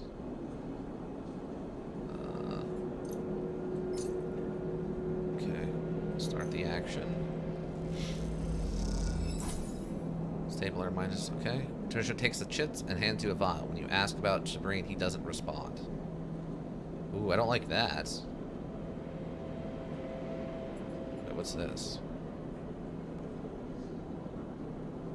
Wait, a pass key for an apartment. Found wrapped around a stabilizer vial. Corporate pharmaceutical which slows the decline of the sleepers. As you quickly leave the surgery, eager to be away from Toshiro's glare, you notice something wrapped around the stabilizer vial, clutched tightly in your hand. You open your hand and a thin film marked with holes and sigils unroll from around the vial. At one end, it has a hard metal strip, a handle. Inspect the film. You hold the cloudy film up to the light. It is perforated with an ornate patterns of holes. Make out a word among the markings. Pass key. Is this an entry key for somewhere? Inspect the handle. The metal handle is worn and pitted, but you can see a set of numbers imprinted into it. 207F. And then crudely scratched into the handle at some later date. Low end. For a moment, you consider going back to the surgery to return the key and then quickly think of the better of it. Does the Brigida want you to have this, or is Toshiro passing on a message? Time to head to the low end and find out. On this episode of Sleeper. Buy yourself some extra time, 1 vial at a time. But I think we did complete, yes, we completed this operation. This is one of the things I was hoping for.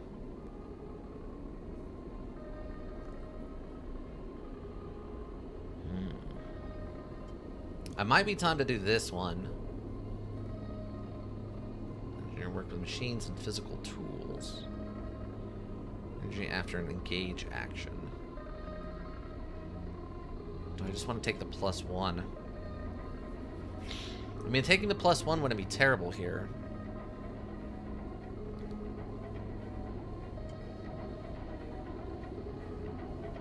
Like this, the repair condition, I think, is going to be a really good one, because that's going to save us on $100.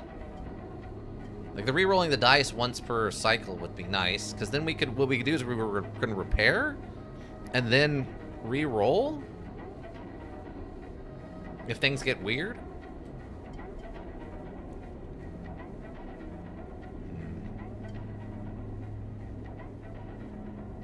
Scrap components at home to repair condition. God, that sounds so good. Okay, we can go to this apartment, though. We might need to keep this 5 for this apartment. Find the entrance to the apartment and passkey symbol obscured beneath a layer of graffiti. Who lives here?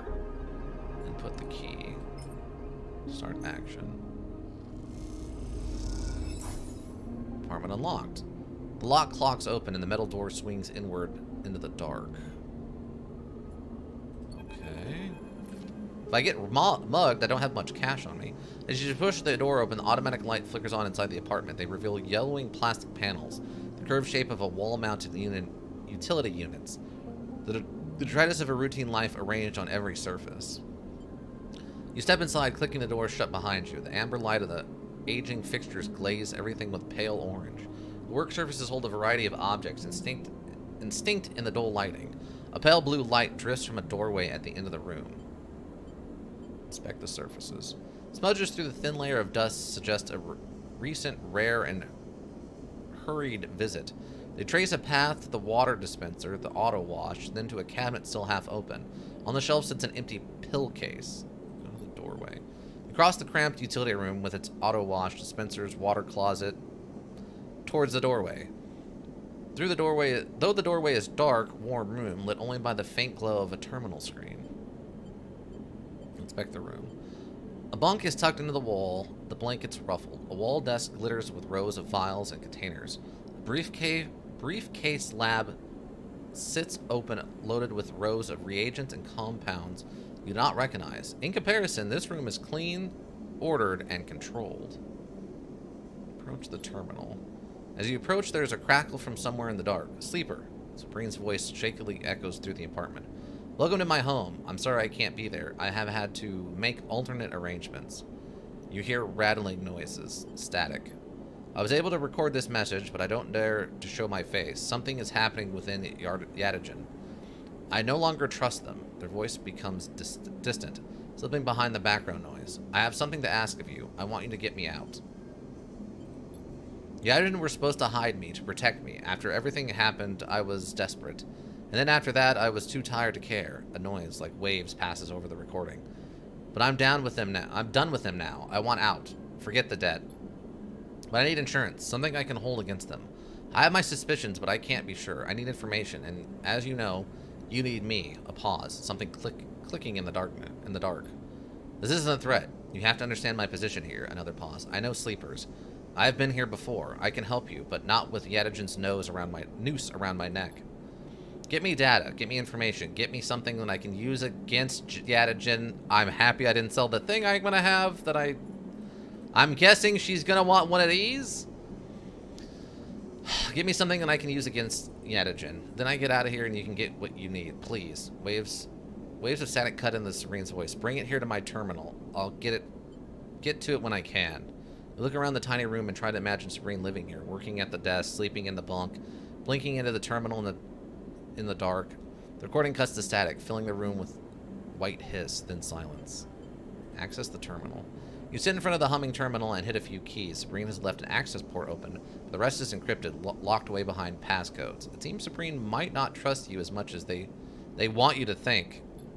That's fair. That's totally fair, I think. Who does Sabrine need to hide from, and what debt do they owe to Yatagen? You try to assemble the pieces, but not too many are missing. The only thing you know is that without stabilizer, your body will die. You glance at the briefcase lab on the desk. Its clasps were glinting in the dark.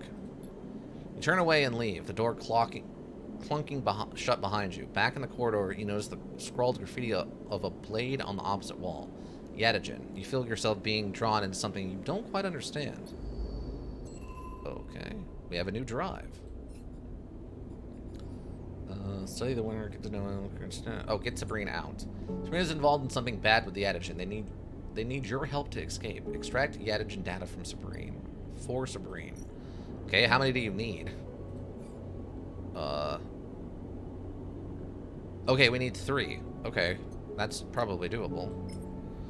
The Sabrine's terminal sits open in the empty apartment, waiting for the next batch of Yatagen data. Okay. I guess start? Okay, Yatagen hacked. Terminal chirps, the data quickly tucked away in Sabrine's encrypted system. With enough data on the Yatagen's activity, Sabrine might be able to bargain for their freedom. Okay. Okay. This is interesting. I'm very happy that I didn't sell that like I was very, very tempted to do. Okay.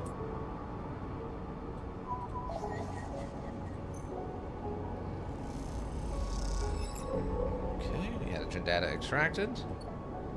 That's 2. Keynote. 1 or a 3, of course. What is this?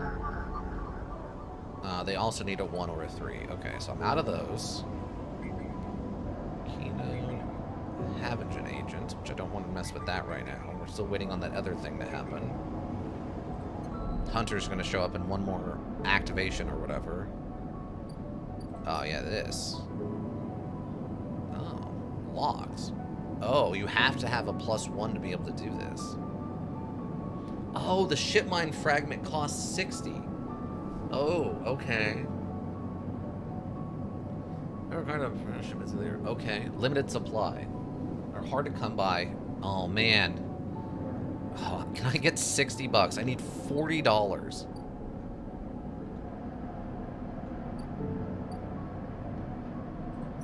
Oh, how do I get 40 bucks? Fangs Bay. 16.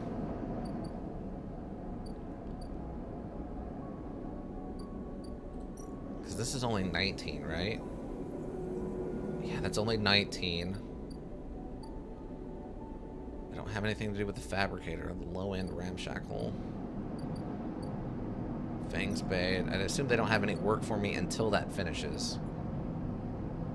Which slows the decline of sleeper frames.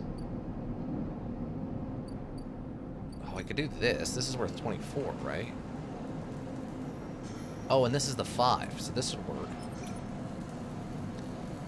Junior Tech. Okay, this guarantees the success. And potentially for 24 bucks? Or is that just 12? Please be 24? Ah, it was only 12. Fudge. Fudge. Apparently it's safe now, though. Once the shift is done, you can close your eyes and see the webs of systems running inside this horizon. You are a natural at this work. Okay. But I kind of need... I don't have enough money. They're gonna... Wait, do they leave? Oh, it looks like they might have 3 cycles before they leave. Okay, that might actually be all right then. Okay. We have a 2. This is safe. I think I want to work on this.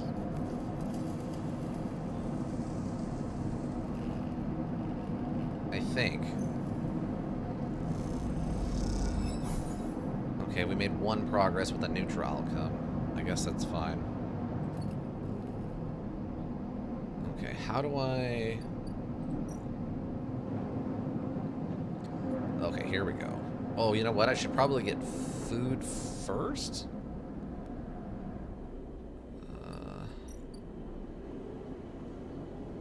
Okay. It's gonna be a little while before I can go get that guy's mushrooms. Okay.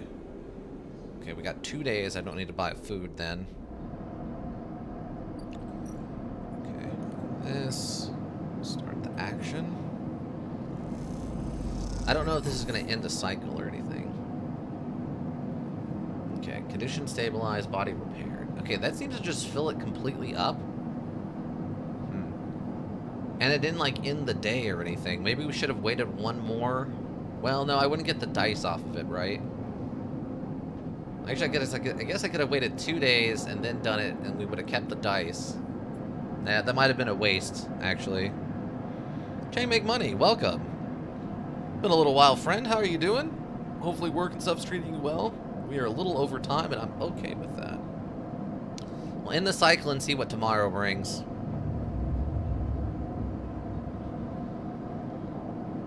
Or I guess the next cycle. This module is very interesting. Ooh, okay, so we got a 6, a 5, a 1, and 2 3s. Ooh, this is interesting. This is interesting. But yeah, Chain Make Money, how you doing? What are you up to? Did you sleep well? You having a good day so far? Nice morning? Okay, so... Okay, where are we at? The Adagen Agent, Keynote. Not working? Oh, okay. Summer break? What are we up to? Adagen Agent. This is... It's also this is a Yadagen Agent. So we can throw this one at the Yadagen Agent. Bypass. Extracting data. Okay, we got the Yadagen data. No, I said we were gonna finish, but we gotta get the doctor. We gotta save the doctor, and then we can get out of here.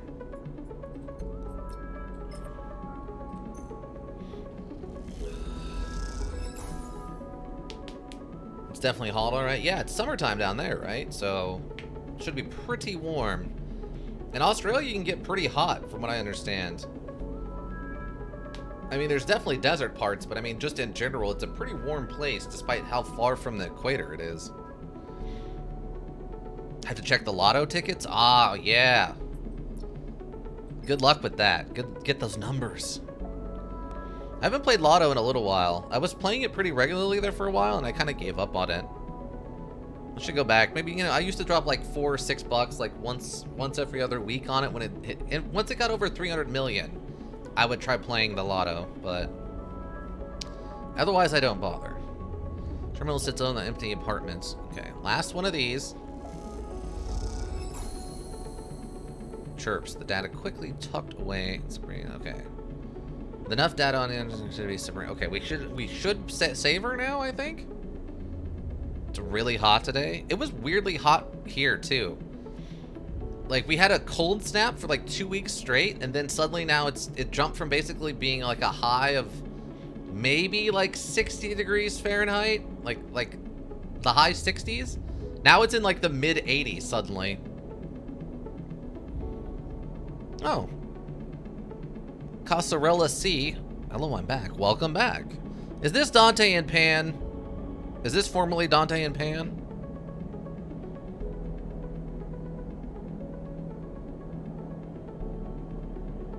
Casserole C.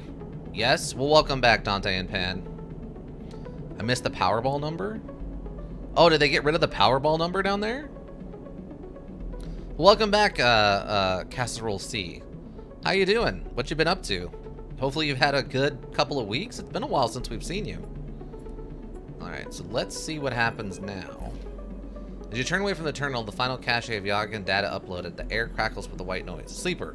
Sabrina's voice, weaker than before, comes through the haze. It nearly 130 day, I think. 130 degrees Fahrenheit day? Wait, what? Wait, what do you mean 130? Sabrine? Sigh of release comes through the layers of noise. The call must be coming from somewhere on the station. This has to be short. I didn't know if Yadagen are monitoring me. The voice is hushed, distant, and you try to focus on it. No, I missed the number. Oh, the Powerball number was 130. The data you've been bringing in from Yadagen agents. There's something in it I don't understand. A shrill howl rattles through the signal. This data is all gleaned from their implants, records of integration with their nervous systems, performance analysis, error rates, usage data. I installed many of these implants, and I didn't enable any of this functionality. Their voice dips under the level of the noise, like a swimmer slipping beneath the water. You listen to the waves for a few seconds before Sabrina reemerges. It has to be somehow baked into their wetware's interface. And that's not all. The systems compiling this data are connected to some kind of transmission protocol. It's being broadcast. Oh, okay, wait, why? Every Yadagen enforcer equipped with black market implants, retinal enhancements, adrenal boosters, pain suppressors. These plants are gathering data on themselves, on the enforcers' bodies, on their performance. Why? I can't tell. It was 10, I put something else. Oh, gotcha. 39 degrees Celsius. That's pretty warm. Yeah, that's a warm day. That's up in, I think, like, yeah, like 103 or so. That's really hot. Well, it's a good thing you're not working. That would be brutal to work in. Today is definitely hit the beach or the pool and drink some water day. But I can promise you that these foot soldiers have no idea this is going on. The background tone switches, dropping to a grainy rumble. If they knew, I don't imagine they would be happy with the situation. Yadujin could have a mutiny on their hands. You lean towards the terminal, straining to listen to Breen's faint voice. I need a few cycles to pull this all together, but this might be the information I need to pressure Yannick into releasing my debt. Stay silent. Suddenly, a banging echoes through the call. Sabrina's voice is suddenly whispered, panicked. I have to go. Come back in 4 cycles. Then the sharp crack of a disconnect and silence fills the compartment. You step back from the terminal. What does Yadujin have to gain from monitoring its own members? You try to recall what you know about the gang, but you have little to go on. You think of Toshiro, Sabrina's minder, his mirrored teardrop implants set below hard eyes. What data could they be gathering, and more importantly, where are they sending it? You effectively rub your forehead trying to think. Can you really trust Sabrina?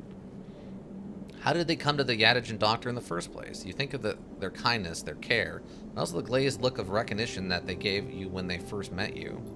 The look stays in your mind as you slip back out of the apartment, glancing around as you close it up, drifting in the corridors of the station, unable to shake the unpleasant sensation of being observed. Dun dun dun! Okay, well that's done for now. I'd worked in hotter and up north. Wow. Yeah, that's always brutal. I've been out in some, like, I guess it would be like 41, 42 degrees Celsius days around here. And I mean, like, hard, like, physical labor. And man, is it brutal. It's just, you breathe and you drink water and you just pace yourself. This time last year, working 52 degrees Celsius plus humidity in Onslow. Oh yeah, I think I remember you mentioning something about that.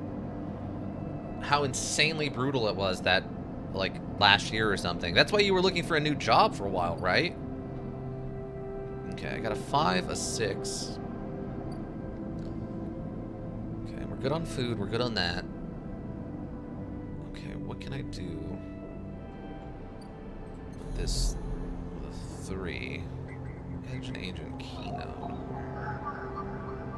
I can throw a 3 at this. This personal terminal is empty apart from a single high-level encryption locked behind access protocols. I don't know if I really need that right this second, because I don't know who I'm even going to give it to. I have all this encrypted keys, and I don't know what to do with any of it. I just need cash right now. I can throw the 5 at that, and the 6 at that, and 3. Maybe I throw the 3s at this? I could take the +1. Let me see something. Where is this? It's Opt Exchange. This 19. That's the most money I can make. We do this. Bam. This. Save. Let's take the +1 to guarantee the 12. It was killer? Oh yeah, definitely. You have to pace yourself, and you have to drink water, and you have to maintain yourself. Okay, there's 60 bucks right there. We got 2 points on system tech on that. I got 2 3s. See. I'm gonna snag one of these.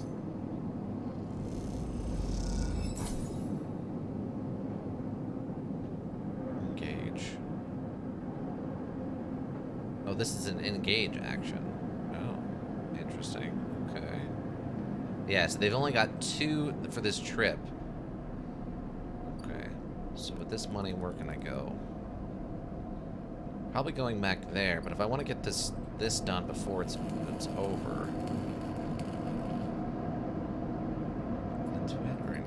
engage. What is the engage one? Engage. Chance to gain energy after any engage action. I mean, that's not bad. That would save us a little bit of money, but only like 15 bucks. Yeah, I remember back in summer this year, we had a safety meeting about what to do. I was consuming 10 liters of water a day. Yeah, I totally believe it. Yeah, we had a whole long, like, hour-long or hour-and-a-half-long meeting about, like, heat safety this past summer. Just because of how hot it had been, and they had a little bit of minor issue with it previously. We had a regular safety one and a heat safety one. Our boss wasn't super happy about the heat safety one because when they mentioned taking periodic breaks like every hour or so, he was freaking out thinking we were supposed to be taking 20-minute breaks every hour. And the lady running the course is like, no. What I mean is just like a 5-minute break in the shade behind the truck or whatever, just to kind of let your body, you know, cool down a little bit with some water. Just a 5-minute break. It's nothing crazy. So he calmed down a little bit. He was freaking out for a little while when she mentioned the break thing. Okay, so I need to make a ship mine. I don't want to do that then. Okay, that'll be ready next turn, but I don't know. That might be a little too late.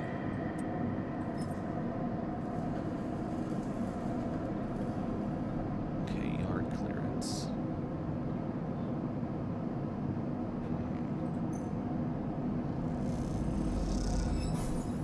Okay. Do I need to make more money, though? If it's an easy, it's a +1 and it'll be a 4. That doesn't really do me any good. Maybe we just try to make money with this instead. Can I? Oh, I need to put 3 in here. Okay, I don't have 3 to do just yet. So waiting on that. We got that. I'm not worried about investigating this ship yet. What we got here? I can lose 11. It's risky. Make 19. I think we'll just take the 12. I think I just need to cash more. I need to worry about investigating this ship.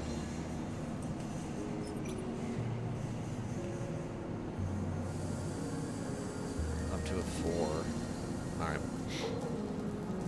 No shade where I was. Yeah, I mean, we literally would just get behind the truck or a wall or something. They didn't even mean, like, go indoors, but, yeah. I can see it depending on what kind of work you're doing, because you do a lot of mining and stuff, right? So if you're doing, like, an open-top mine, there's not going to be a lot of shade. Okay, we're going to start this action. 12 bucks and a system tech for the neutral. +5? I guess I got another 5 on top? Oh, yeah, 17.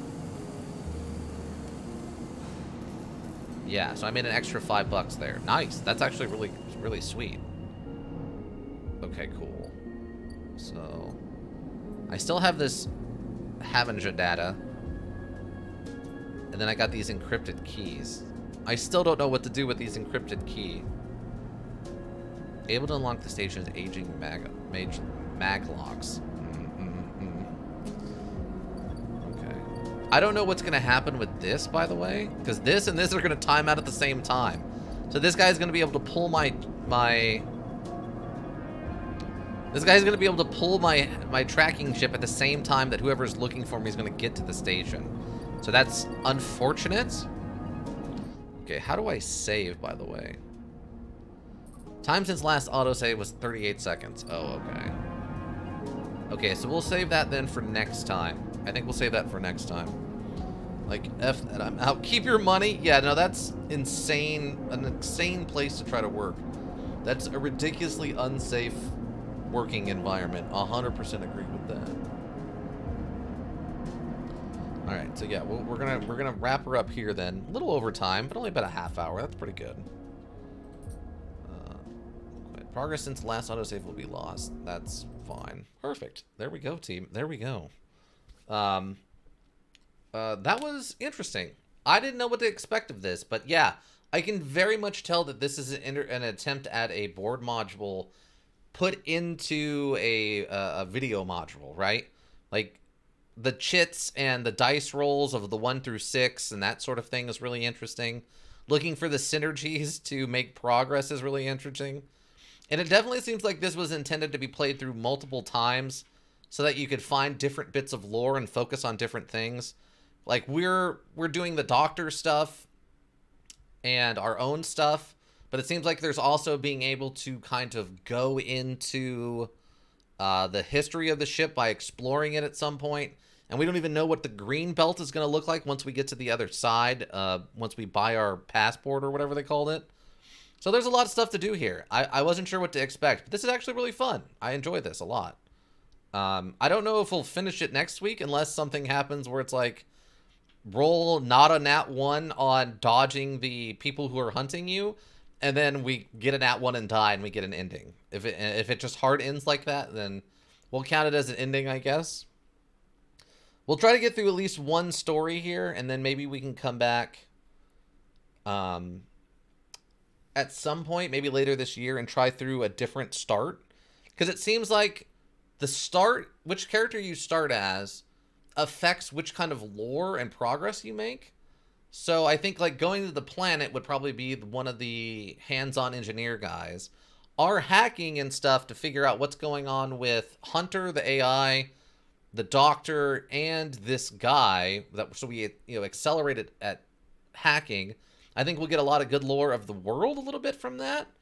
And then if we did the other one, the one that's good with like robots or whatever, there's probably like some talking stuff that we could do at some point. All the lurkers, of course, thank you. You have the Twitch world around. We always appreciate you. Anybody who checks the VODs here on Twitch or checks the VODs on the YouTube repository, thank you. I think those numbers help keep me motivated. It's always appreciated. If you need a well thought out solution, you need a thinking solution. Raven Hilbert Inc. Thinking Solutions. I think that'll be it, everyone. Hope to see you back on Saturday for Underrail and Silent Hill 3. Yeah, I think that'll be it. I hope you have a good rest of whatever you're up to. But I think we're done. Yeah. Bye.